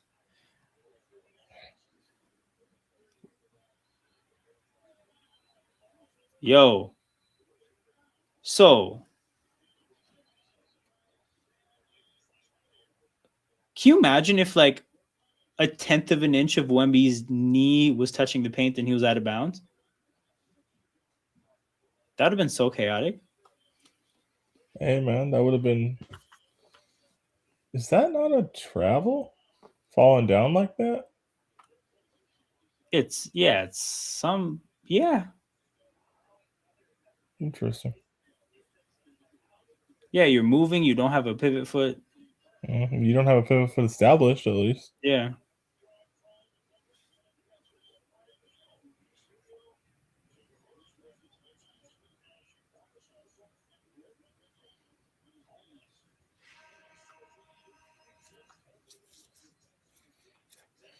But yeah, make sure you guys hit that like button and subscribe to the channel.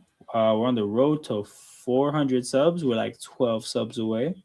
Trying to get to that 500 mark to get the first layer of monetization, hopefully by the end of this year. But that's where we're at, people. Like I said, so the Sunday streams are happening. For the rest of the week, I kind of don't know what my life looks like yet. But by Sunday, I'll let you guys know what I can do. That being said, I feel like I would watch Detroit Cleveland as a break in case of emergency series, but guys, I'm not watching Philly, New York, or OKC, LA at this point. So we're definitely locked in on this series, and we'll see if I end up streaming Detroit Cleveland.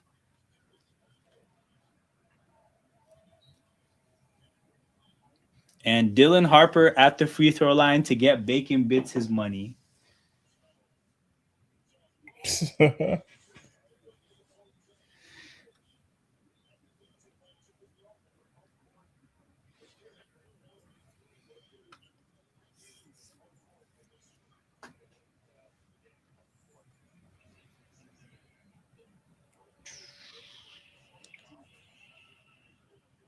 Makes the first one.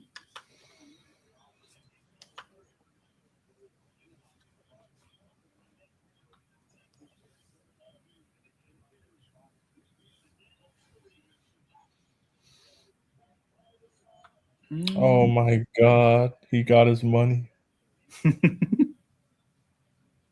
Yo, man, whoever Bacon Bits is, we do need to know how much money it was.